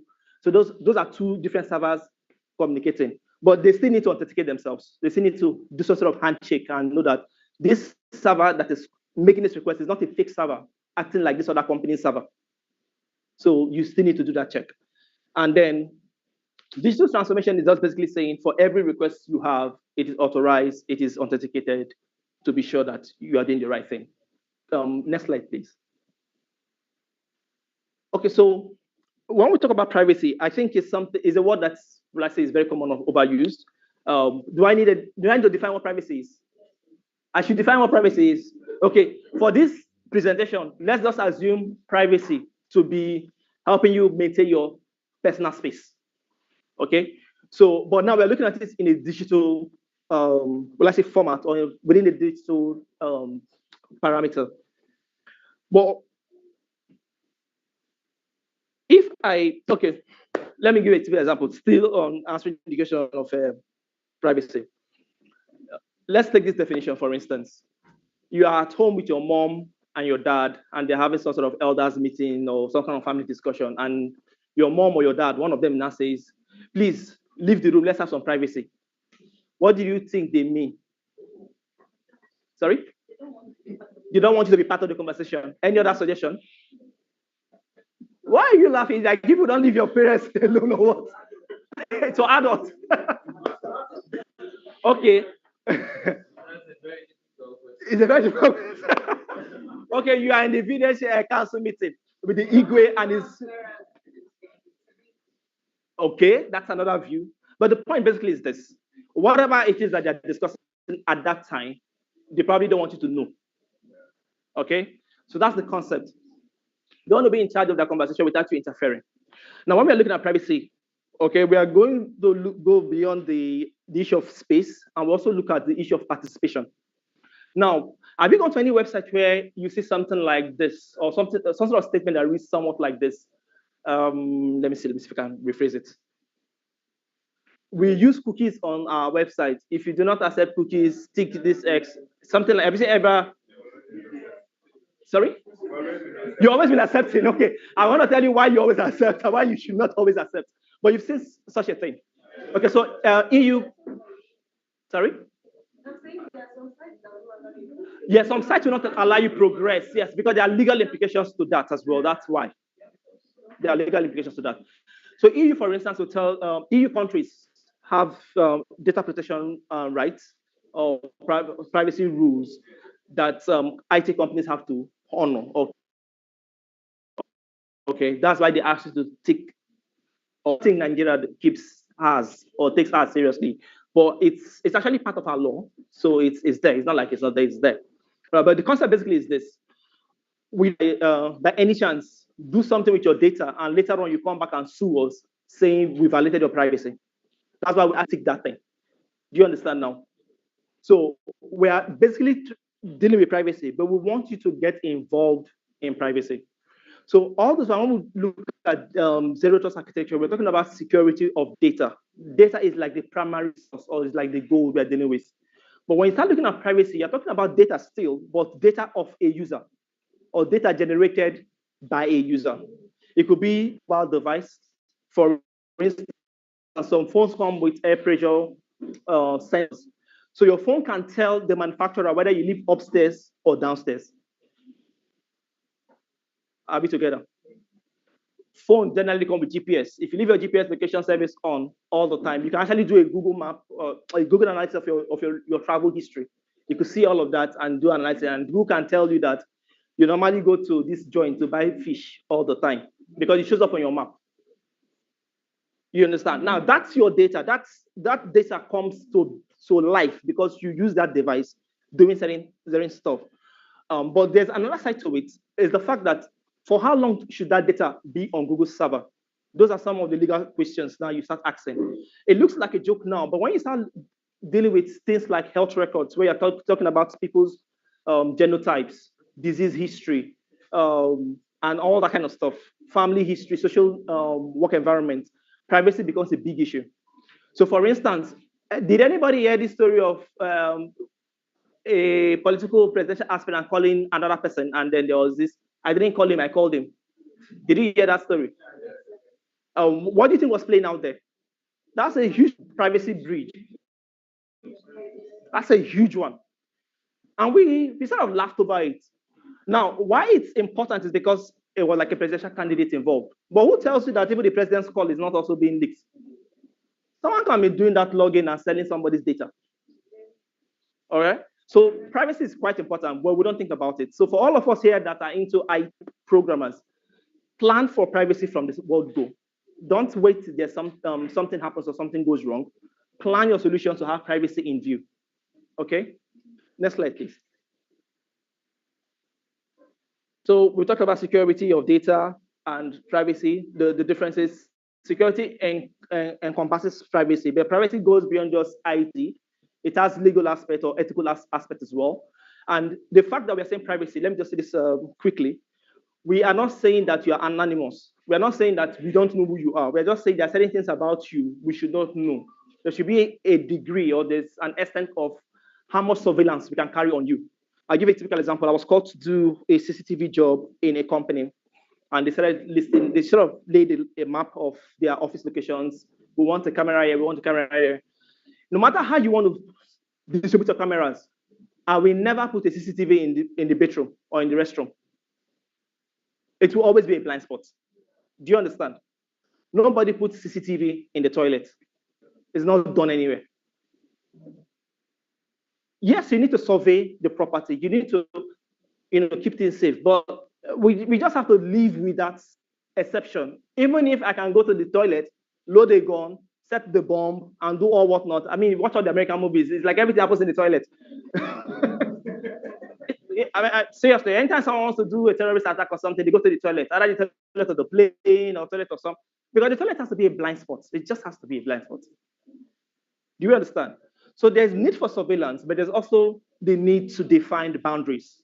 How far can we go with the data? Again, when you look at privacy, there's also the issue of national security. So we don't need to know all say, but MTN, Glo, and the rest of them by law will keep some sort of log of maybe your SMS and things like that. In case there's any investigation where you probably sent a text message, I'm going to assassinate the president, and they're doing an investigation, they can pull that data up, go to court and show this is the evidence that this person made the attempt on the president's life. Do you understand? So for national security, there's a level of surveillance that needs to be in place. But what private concerns are is how far defines the rule and how far can we go with this? Do we go as far as into your bedroom to track what you are doing? Or do we just stop at your gates? Okay? Sorry, next slide, please. So why should we be concerned about privacy? It's part of a human right. Really, it's part of a human right. Also, when users feel protected, they trust the software better.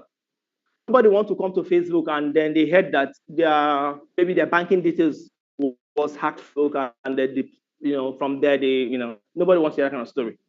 But those things happen. There have been cases where companies lose financial records of users, and those things were used to blackmail. All right. So it's important to plan to keep people safe, and also, like I mentioned earlier on, surveillance. How much of our users should we know? How far should we go? Next slide, please. So even in zero trust architecture, when you consider privacy, these 4 things are important. User consent, basically meaning you should have some kind of means of saying, yes, I agree to what you want to do with my data. That's basically what user consent is. Forget about the so many grammar, but essentially what it is you agree, and you see this a lot when you do research work. People don't give you data for no reason. You want to understand what you're doing with that data. You're doing a research on, let's say, I have a friend who was research where you are measuring the what's it called? The length of the human bone to predict certain kind of illness that someone may be prone to having. Now, not everybody will just come and give you their hand, measure my bone. They need to know this measurement record. What will you do with it? And then again, if for any reason you found out that I have this kind of problem, how do you publish? Do you publicize it? Those are concerns. So the user needs to know, and they need to give you their consent. Okay. Compliance deals with the legal aspect of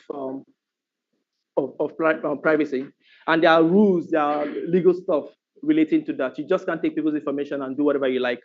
However, I should let you know whether there is a rule or there's no rule. There are people that will still sell your data and make money off it. So, spoiler alert. Whether it is TikTok you're on, whether it is Twitter, people are harvesting data from these sources, and they're making analysis from those things, and they're predicting. Nigerians like doing this kind of stuff. Let's do this kind of stuff with our data. Do you understand?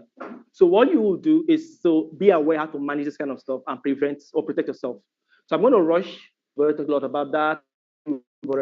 I talked about that. So let's just go to the next slide quickly. Next slide, next slide. Okay, so how do you protect yourself? If you have a browser, use security features on your browser. It could help you reduce privacy concerns.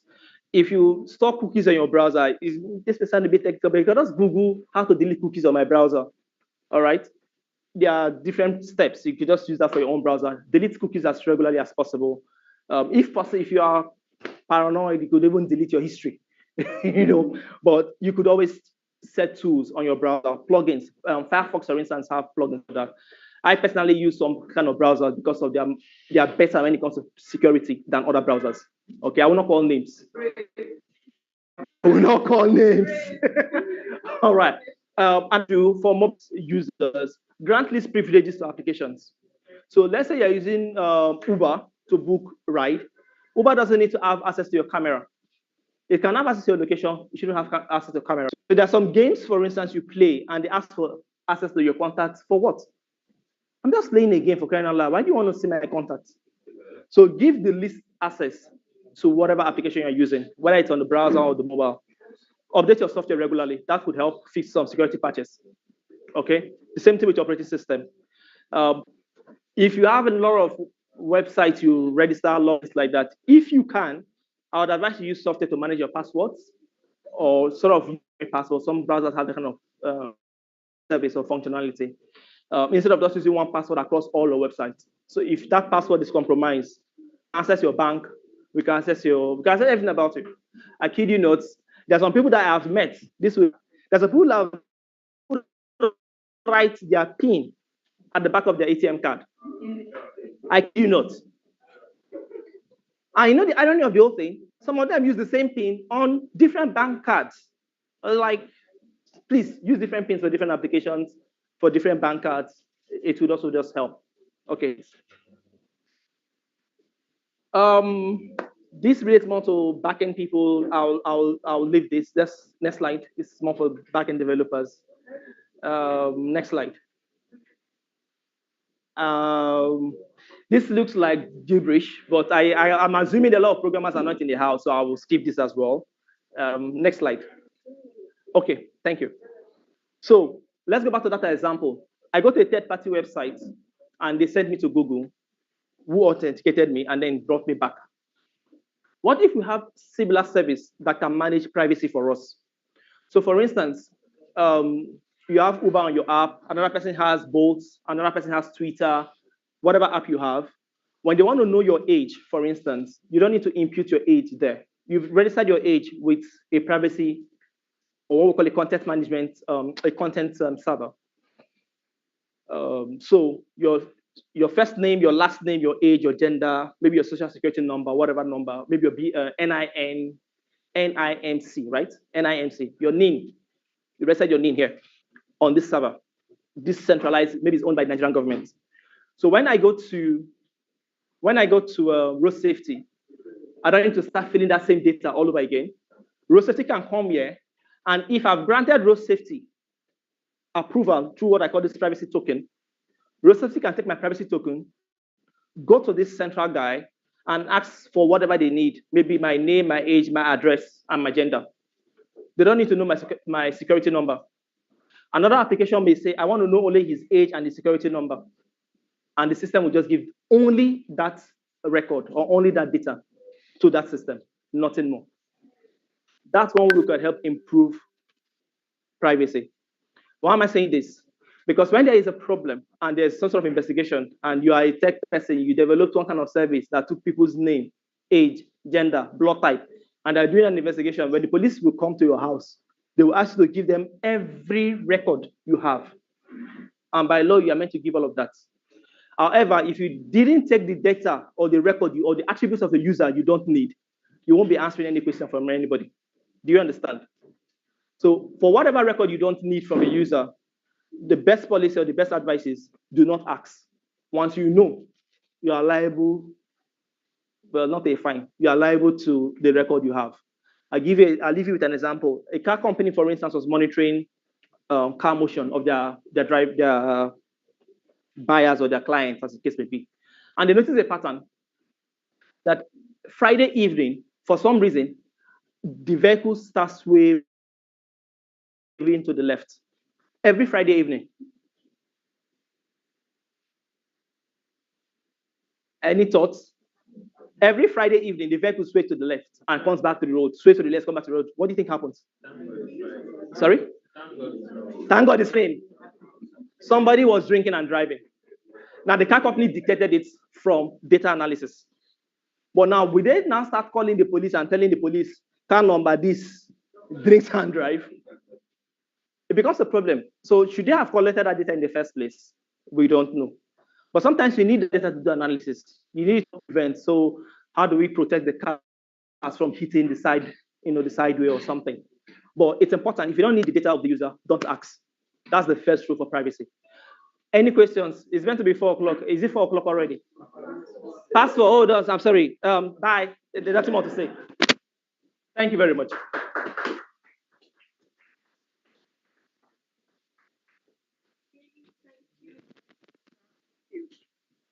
Please, a round of applause.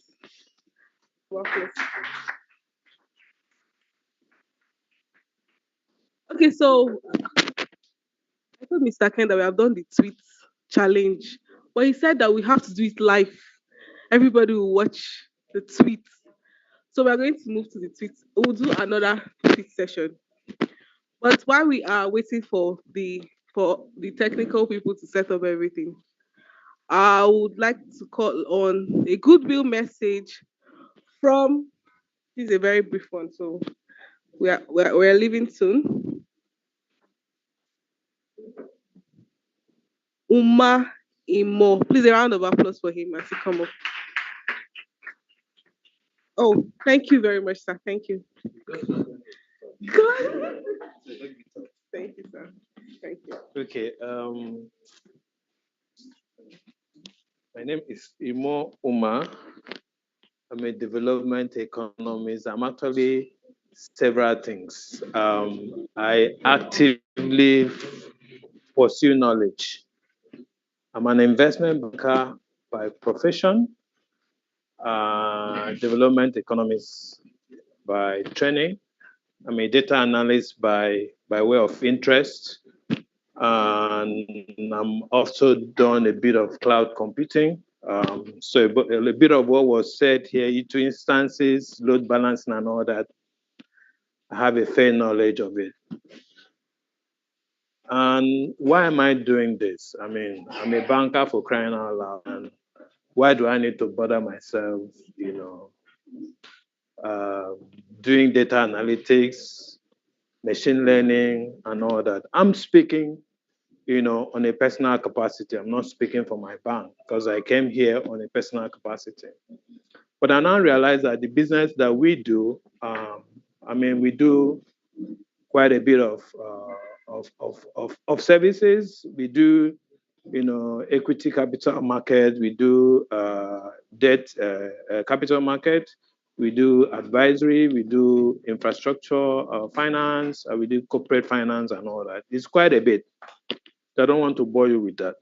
So to learn and also to meet some of the young people I'm seeing here today, right? And also to pens to take some courses that I can actually take on any of you here when it comes to technology. I'm not going to work for a technology firm. But if you bring a deal, my deals are typically in billions of dollars. If it's not, I don't touch it. That's what investment bankers do. Now, if you bring those deals, I'm sitting in the room and you're talking about it, and I am lost. Like I see a few of us were lost when there were EC2 instances were mentioned. How do you expect me to be part of the meeting? So I try to learn, these things, and I've used it to enhance my own job with just data analytics as a computer scientist, as a data scientist and a business analyst, right? With just 2 code or 3 lines of code, I can tell you the stocks in the US market that you should buy now. And within the next 1 minute, I can also tell you the stock that you need to sell down now. And with machine learning and artificial intelligence, I can tell you about the sentiments in this room, which is called sentiment analysis. I am not a techie. I'm just an investment banker. And I also know about, cloud computing, right? It's out of interest. Banking business is technology business. And if you're not good with technology in banking, the fintechs are going to eat your lunch. So why am I doing this? I'm doing this essentially to continue to be relevant in the industry. Because in a few years' time, nobody saw Flutterwave coming.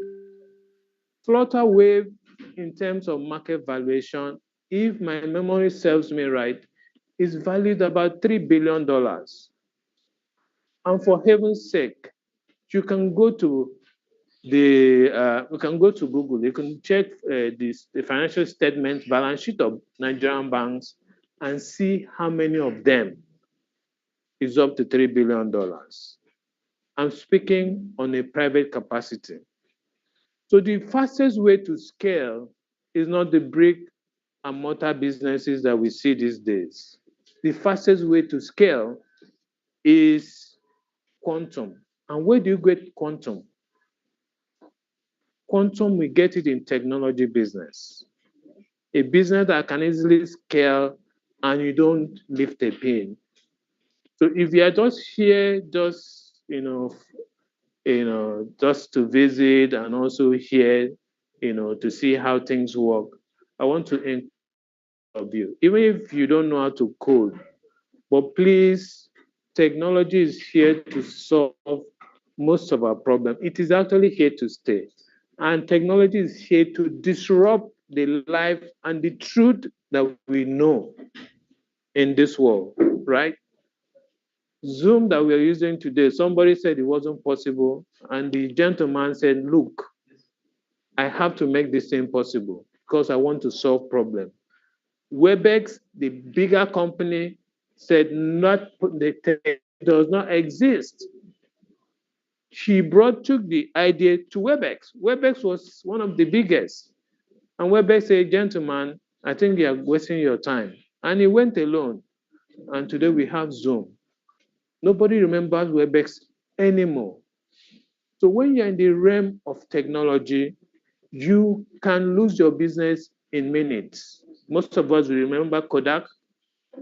I don't know how many of us realize or still remember there was a Kodak just by the corner, and somebody brought digital technology to Kodak, and Kodak said, no, what, that won't work. Today, Kodak is a dead business. And also here a few years ago that Google had come out to say we are going to be an automobile company, and people were laughing. And so the idea for Google was say, we are going to do contract, we will just design the cars and give some to Mercedes-Benz to produce, give some to this other car, Toyota, produce it. So we are just a portfolio company, delivering cars, right? So we are going to see a lot of those happen, in the coming days. But my last message for all of us in this room, just like the I'm not sure. I think the one of the speakers said that you don't need to be a techie to participate. All you need to do is to recognize a problem that needs a solution, and you get someone with technology skill to come and solve it. In business, when you solve problems, you get paid. And that is the idea I want to.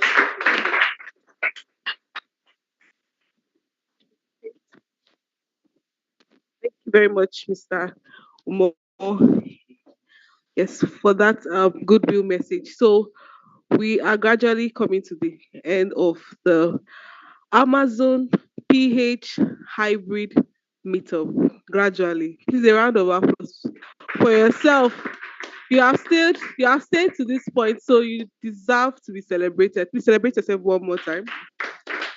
So for the last activity, the last agenda, I'm going to be passing the mic to the Oga Pata of all to give a closing remark. And with standing on all existing protocol, I want to have the honor and privilege to pass the mic to the event coordinator, founder of SpitalLabs, Mr. Kenneth Nwokoro. Please be clapping now.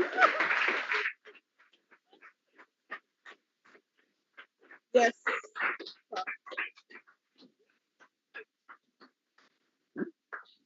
Mayana, don't set me up. Oh. Mbok, don't set me up. Mbok, please. Okay, so thank you, everybody, and good evening once again. And thank you for coming and staying this long. I really, really appreciate every one of you. So please, where's Casey? Where's Casey? Who's Casey? Who's Casey? At Casey. Okay, so the last AWS voucher goes to you. Is worth $25. Yeah. So for tweeting that you're here at the AWS event, tweeting it to SpitalLabs Twitter handle. Okay. So we still have lots of gifts. I don't want us to leave. I don't want us to leave. Our partners, we have 2 domain names. So for anybody who wants a domain, 2 domain names for 1 year. I don't know if anybody wants it. Does anybody here? You want that? You want a domain name? Oh, fantastic! Very good. You not tweets, okay? And then and then we have 30 tickets of 20% discount for hosting rights. How many of you want that? 30. Okay, so you know what I'll do? Are we up to 30? So everybody goes home with one voucher. So everybody goes home with something. At least everybody goes home with something.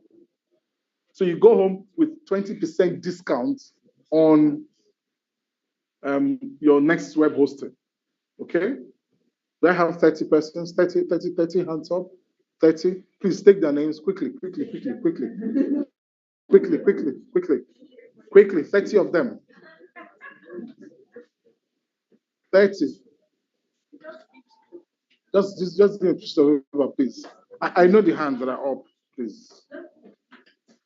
Okay, so my friend was speaking about, Umar talked about how if you're not someone who is tech savvy, the fintechs of this world will eat you for lunch. Yeah, that's the truth. That's the truth. If you're not tech savvy, all of that things will eat you up for lunch, not just the fintech people. Because every other thing, I have a quote that I said this somewhere. I said, anything that cannot be technologified, that's my own English.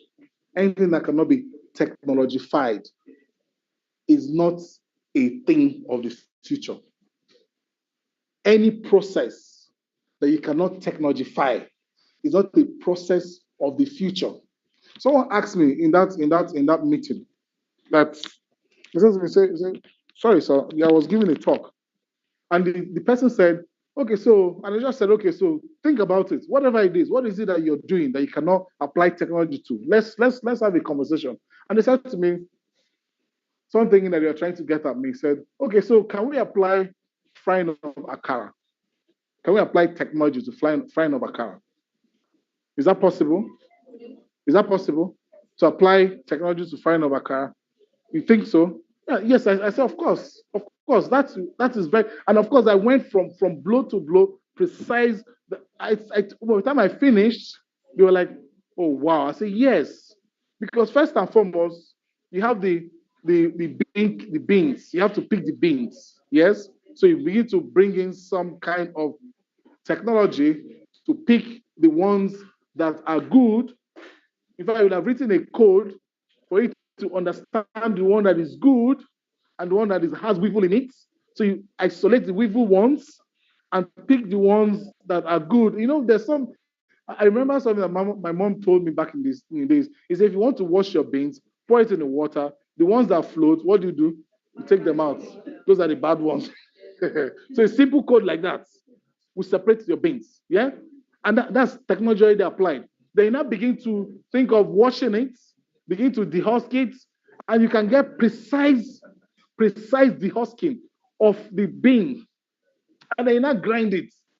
You finish grinding it, and then for goodness sake, you bring it technology to scoop. So you have a precise scoop. So if you are scooping 5 gram, you scoop 5 gram, and you fry. Yes, you scoop 5 gram, measure it, put in a scale, measure it, and then go and fry it. Put it in a hot oil that have been preheated for this number of minutes or hours. Yeah, and then you put the akara, a cake in it, and then it fries to a precise. It comes out looking.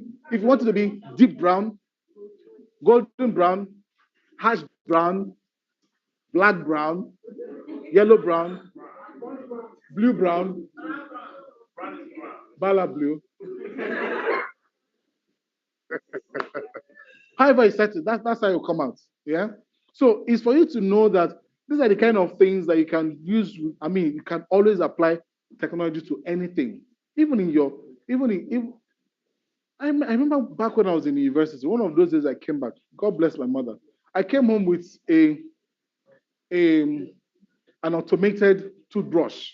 My mom said, "What? Take that thing away. Not in my house." No, no, no, no. What do you mean? You mean you cannot hold the toothbrush with your hands and brush your teeth? That was years ago. If I tell her this story again, she'll be like, "Cannot." Because that's why we're moving. That's what we're in. We're in the age where everything, we need to be conscious. We need to be sure everything is technologified. Anything, like I said, that cannot be technologified is not a process of the future. So you want to begin to apply yourself to maybe places where you can go and upskill. My friend talked about two of my friends, they're all development economics, just like myself. Interestingly, we're all development economics, but I find myself in the tech space today. So it's for you to begin to think, what is it that I need to do? What is it that I need to do to upskill myself, to get myself relevant in the future? By the way, the future is here, is now, today is the future. So stop thinking that future is another 10 years, another whatever, is now. What you cannot do today, you cannot do it tomorrow. You missed it out yesterday. So, yeah, of course, ChatGPT is there. My first engagement with ChatGPT, when it just came out, I sat down and I was asking all sorts of questions. And the guy, well, I say he's a guy, or maybe he's a babe, held me spellbound. My wife doesn't know, she's here listening to me. I was asking ChatGPT, how do I celebrate my wedding anniversary? And it just, yeah. I said, okay, so, yeah. And we're talking. ChatGPT. And ChatGPT has become your everyday plug. Yes. You want to write a novel. I was at an event where I was asked to speak to young children about their choice of career. And the guy who was the compare cornered me. In fact, as I was leaving, he said, "So what do I do? What's my role? What can I do as someone who is a content developer?" He said, "Well, if I go to ChatGPT," I said, "Yeah, of course, ChatGPT will give you what you want. But so do I have a role in it?" And I said, "Yes, because we all have roles to play. There's certain things that ChatGPT cannot do. There's certain things that AI cannot do. If you want to know, come back and talk to me." Now, but let me quickly. Yes, of course. But the thing is that the AIs, ChatGPT and co, cannot learn human emotions. Because the decision I make now, based on how I'm feeling, is not the same decision I'll make tomorrow, because there are certain circumstances that will affect me or that will influence that decision that I've made. I cannot make the same decisions.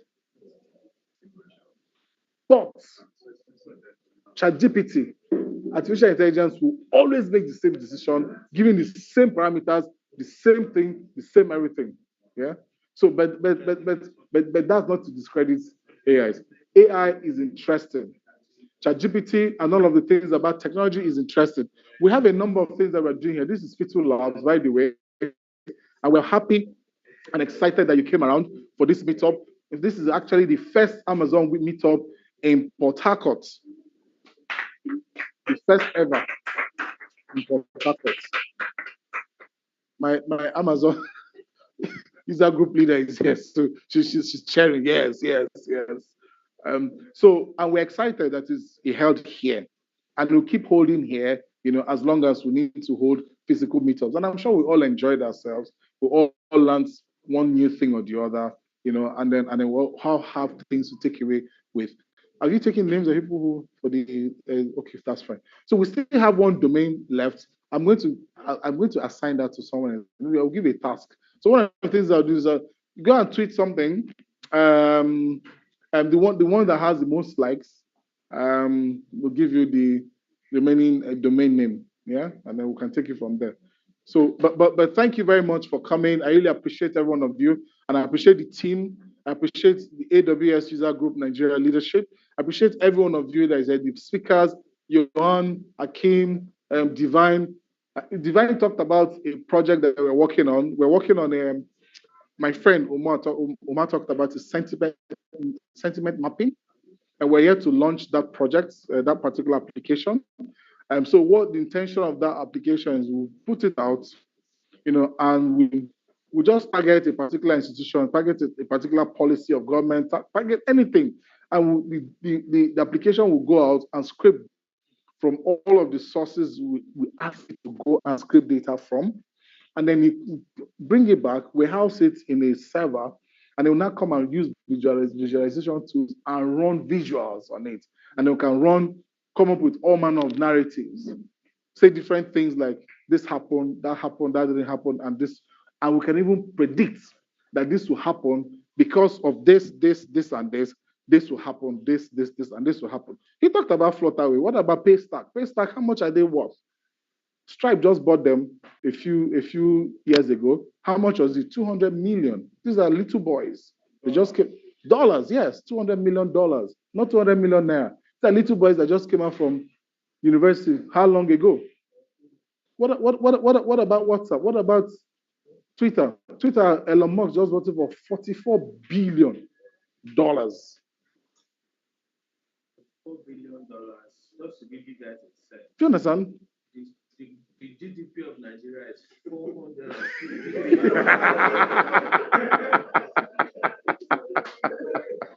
Do you understand? One person is how much did you say the GDP was? 450 million. Billion dollars. Yes. So it's about 10% of our GDP. The entire Nigeria, 220 and counting million people. All of us inside here. That's what I'm saying, and counting. It keeps changing every day. So yeah? effectively, I got 10%. 10% of Nigeria. 10% of one man.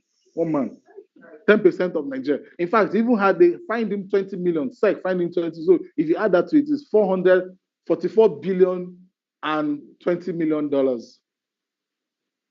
So it's part of the expenses that he incurred just to buy Twitter.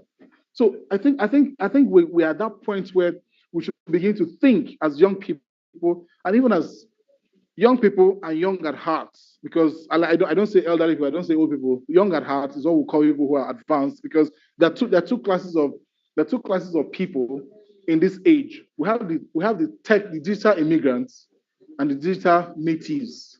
Digital natives are those ones that are born in the era of computer and all of this sort of things. Myself, I'm a digital immigrant. I wasn't born into the age of computing. I just find myself, I grew up and I saw that people are beginning to use computers and those kind of things. What did I need to do? I had to upskill, get myself to learn it. It's not difficult, guys. It's not difficult. Get myself to learn it and get into it. Yeah? So you get into it and you begin to do things. You begin to, my friend talked about, now you heard it now, Nigeria is 450 billion, and one man, because he has what? Has money, he bought 10% of Nigeria, and we are here. Okay, so, of course, it's knowledge economy. It's what you have here. It's not here. Knowledge economy is what you have. Not natural resources, not oil, not our oil. It's gone. These are gone. Okay, so guys, thank you so much.